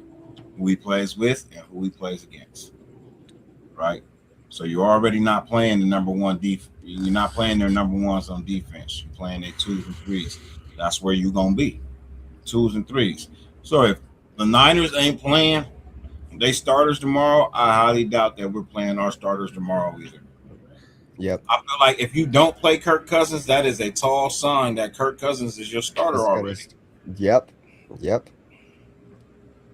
And my boy Frank the Tank said, I'm presenting you guys with a Mad Dog Orange Jubilee as a channel sponsor. Hey, bro, Mad Dog Orange Jubilee, bro. If you know, gang. That's some old school shit, bro. I used to drink Mad Dog 2020 back in the day. My favorite one was the kiwi strawberry joint. I ain't gonna lie. That was my favorite joint. Shout out to Frank the Tank, bro. Mad Dog. You, bro. When you see motherfuckers drinking Mad Dog and shit, you know what time motherfucker on. Go ahead, Nutty Raider Nate. Penalties, penalties as a whole. The special teams, Kinsai Matsuzawa gonna get his final shot. Go ahead, Nutty Raider Nate. Oh, for special teams, I already said my piece, so I'm good. Okay, for sure. You good? I love Kinsai. I'm excited for Kinsai. Love you, bro. Love you, baby. I'm gonna be in bed soon too. I'm excited. Let me restart. I'm sorry, guys. I have ADD. I'm sorry. I'm excited for Kinsai. I like Kinsai's story. I hope that this final preseason game, he can at least solidify himself to make that IPP roster exception to where the Raiders pick him up and make him the international player program player to where he doesn't go against our roster. It's going to be this is a very big game for Kinsai. You know, Kinsai hasn't played well through the first couple of preseason games. I don't know if the game's too big for him. But nonetheless, you know, Kinsai, a little bit of backstory. It's the feel-good player shit, right? And I know a lot of us get tired of the feel-good story shit, you know, but he's not expected to be any part of what the Raiders are doing going forward. I think Matt Gay is the guy they brought in to be the starter, and they just want to see what they have in Kinsai. But the point I'm trying to make is that if Kinsai goes out tomorrow, you know, and he's 1 for 2 on field goals or 1 for 3 on field goals or, you know, extra points, whatever, he might be cut. You know, it's sad. But if he go 5 for 5, he's still getting cut.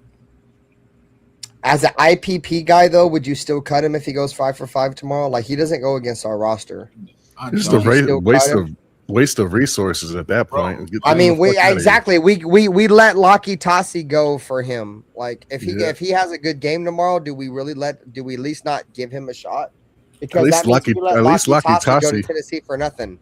Lucky Tassi can hold the dummy pads and fucking help out. This kid. Yeah, I mean, at least he was pushing sleds. Yeah.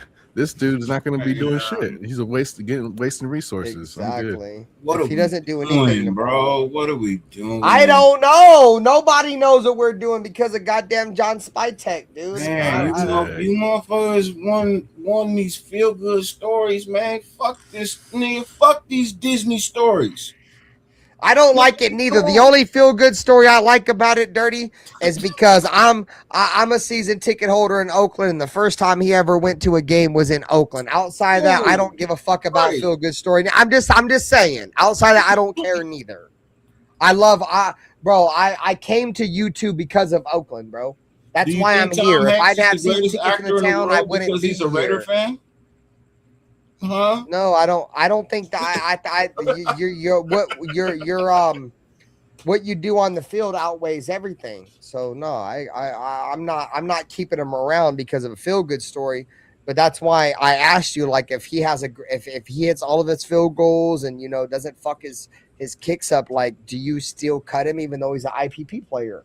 Man, because he's IPP. We have to keep that in mind, guys. It's IPP. It's not, you know, he goes against our roster. It's a free roster spot. I don't know if I'm getting rid of Lockie Tossie for a free roster spot if he comes out tomorrow and has a good games and cut him, bro. Shouts to Fat Carlos, bro. Raiders all day type shit. Somebody cut this, man. Somebody. I feel you. It hasn't been good. All right, guys. So let's give our final takes. You know, it's getting kind of late. What do you guys want to see? Primarily things we are focused on tomorrow. Go ahead, Dyrti. Tomorrow, I just want to see players go out there and give it they all tomorrow, man.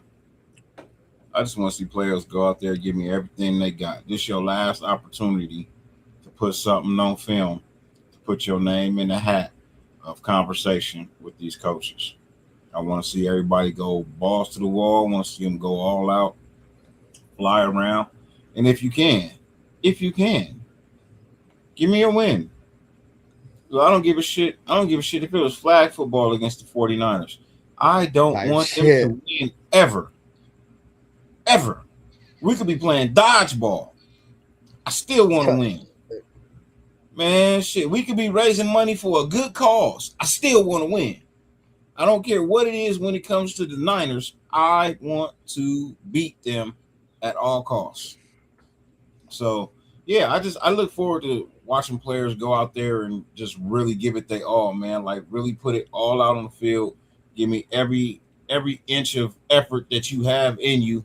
And shout out to Debris. Saludos. You know, make Raider Nation proud. If nothing else, make yourself proud. If you get cut, at least you could say that you gave it everything you had and you left nothing on the field and you have no reason to question anything you had. You just got outworked by somebody, which should be drive for you to go out there, put in more work, and maybe come back next year and earn you a spot. That would be type shit. That's all I'm looking forward to tomorrow. Because, in all honesty, like I said, you're not gonna see our ones, you're not gonna see they ones. So all you're gonna see is players really fighting for a spot. Type shit. Go ahead, man. I don't even care for the flags. I want flags. Now look at. I'm from up here, right, in Northern California. We don't really, we don't really. We're not pussy whipped. We whip the pussy, right? We don't really pay for no. We ain't tricking up here, right? But I am kind of curious. We don't buy, we sell. Fuck the Niners. Hey, Ryan, I appreciate you for coming through, but fuck the Niners, gang. Was about to spend $140 on. That's what I want to see. Man, you're right. Like let's see what's behind the curtain. Man, shout out to Alex 209. I'm in the 209 too, brother. Thank you, gang. Appreciate you for sliding. That franchise is in turmoil, bro. Yeah. They got injured players. They coaches crashing. You know, DUIs while appreciate you for liking the live, Alex. Much love. You know, he was getting. People don't know he was getting Teddy Pendergrass. That's how he ended up crashing with the DUI. He was getting Teddy Pendergrass. Shout out to TG. He said, "Where's Raider Jeff? Raider Jeff has his own show, bro." Shout out to my brother Raider Jeff. So this is what I'm looking forward to tomorrow too. The main thing I'm looking forward to, number one, no injuries. I don't want to see nobody go down. Fernando Mendoza is going to get a lot of playing time tomorrow. Will Fernando Mendoza establish himself like Derek Carr established himself in 2014 in that final Seahawks game, that final preseason game in 2014 against Seattle to establish himself as the starter? I'm looking forward to that. Like I said, injuries, what Fernando Mendoza does, and just the overall ass whipping of what is the Santa Clara 49ers. Because if you know, you know. Nobody in Raider Nation takes a team serious that shares a fucking parking lot with Six Flags. You know what I'm saying? You can go ride a roller coaster, then go to a fucking a Niner game. So fuck the Niners. You feel me? By far my most hated team in all of sports. Denver has slowly crept its way up as number 2. But fuck the Niners. I don't give a fuck if it's backyard football, preseason football, regular season, postseason. Fucking, I don't give a fuck about none of that shit, gang. Fuck the Niners. You feel me? Appreciate you guys as always, chat. You guys coming through the stream tonight. I will be live play-by-play RaiderBen Silver and Black Lounge Raiders versus 49ers. I will be live at 4:45 p.m. Pacific Standard Time. So you guys come through, hang out with your boy Benther, man. Tap into the play-by-play. The game will be on local media in Las Vegas as well as local media in Northern California. Outside of that, you're going to have to catch the game on Raider Nation Radio or through ESPN. So for myself, for Dyrti Raider, for Nutty Raider Nate, TikTok, we appreciate all of you guys. Over 12,000 likes on TikTok. All of you guys that have come through tonight on YouTube. You guys know the YouTube part. You guys are the heart and soul of what we do, man. If it wasn't for you guys, you know, we wouldn't be really doing this shit, bro. Like I said, me, Dyrti, and Nutty Raider Nate, we talk a lot, bro. We come on these streams to interact with you guys, bro. So, Nutty Raider Nate, Dyrti, you guys got anything for us on the way out? I appreciate everybody. You know what it is. Catch y'all next time. Let's get this one. Let's get this win. Just win, baby. We cracked 6K subs. Shout out to TJ, dude. Thank TG, bro. He said we clips on this live stream. Saludos, bro. Appreciate you. Hey, well, congratulations to RaiderBen for cracking 6,000 Thank you, gang. subs. Yeah, that's his channel cracking 6,000. I ain't cracking no 6,000. I'm only a few away. I'm trying to crack 1,600. All right. So if you ain't subbed to my channel, by all means, hit that like, hit that subscribe, rock with your boy. Type shit. You guys do me a favor, man. If you guys are on Instagram, man, go follow Raider Nation Golf Club. You know what I mean? Go follow that page as well. Alfredo dropping links, man. Go subscribe. Go subscribe. I film a lot of golf content for them. Hell yeah. I'm also a part of Raider Nation Golf Club too, since I play golf. Type shit. But yeah, go over there, support them, man. They my boy over there, he good folks, man. He good folks, bro. He got some interviews. I'm on. Shout out to Josh. He got some interviews up there. We got some shit coming to YouTube as well. We're just working on trying to get everything in order and put out the right way. So yeah, stay tuned to that. That's Raider Nation Golf Club, man. Come rock with us over there. Other than that, man, 50 billion things on the face of the planet you could be doing. The fact that you allowed us to grace your screen for any amount of time is greatly appreciated, more than I could verbally express. Catch me tomorrow night after the game. Post game. The post I'm have to be show. There. I can't host post game because I'm live the entire game. I'm definitely pulling up to that for sure. Yeah, so catch us tomorrow night where I'll be hosting the post game show. You'll probably be able to catch it on every single channel. But yeah, tomorrow night after the game, 9:30, post game show. I'll I'll be there. I'm locking in. Nutty Raider Nate, you got anything for us on the way out? Check me out Sunday. I'm coming back with my little wrap up show on Sunday, so stay tuned for that. Oh yeah, shouts out to Cal State Fullerton. Type shit. See, you get that when the kids go there. You know what I mean? So, shouts out to Cal State Fullerton. Hey, Raider Nation, bro, we appreciate every single one of you guys spending some time with us tonight, gang. Once again, this is the Silver and Black Lounge, man. I'm your host, RaiderBen. You feel me? Check us out on Spotify, the Silver and Black Lounge. Rate us 5 stars. If you don't rate us 5 stars, that's fine. Leave us a comment and tell us what we can do better, man, in the lounge. As always, we are nothing without you guys, man. We're moving a little bit different this year, man. We've established ourselves as being a little bit different and being a little bit more professional. And you know, providing great quality, informative, entertaining content. So for myself, for Dyrti Raider, for Nutty Raider Nate, for the Lounge, the Loaded Box, and the Natural Born Raider podcast, man, this has been the Just Win Baby podcast, man. We'll see you guys tomorrow. Love you boys, man. Nutty Raider Nate, Dyrti, love you guys, man. You guys take care of yourself. Chat, you guys know what fucking time it is. Catch you guys tomorrow. Peace. For the cheapest and safest Madden 27 coins and coins across all video games, check out MMOEXP.com. Use code THELOUNGE for 8% off. Thank you, MMOEXP, for sponsoring today's stream.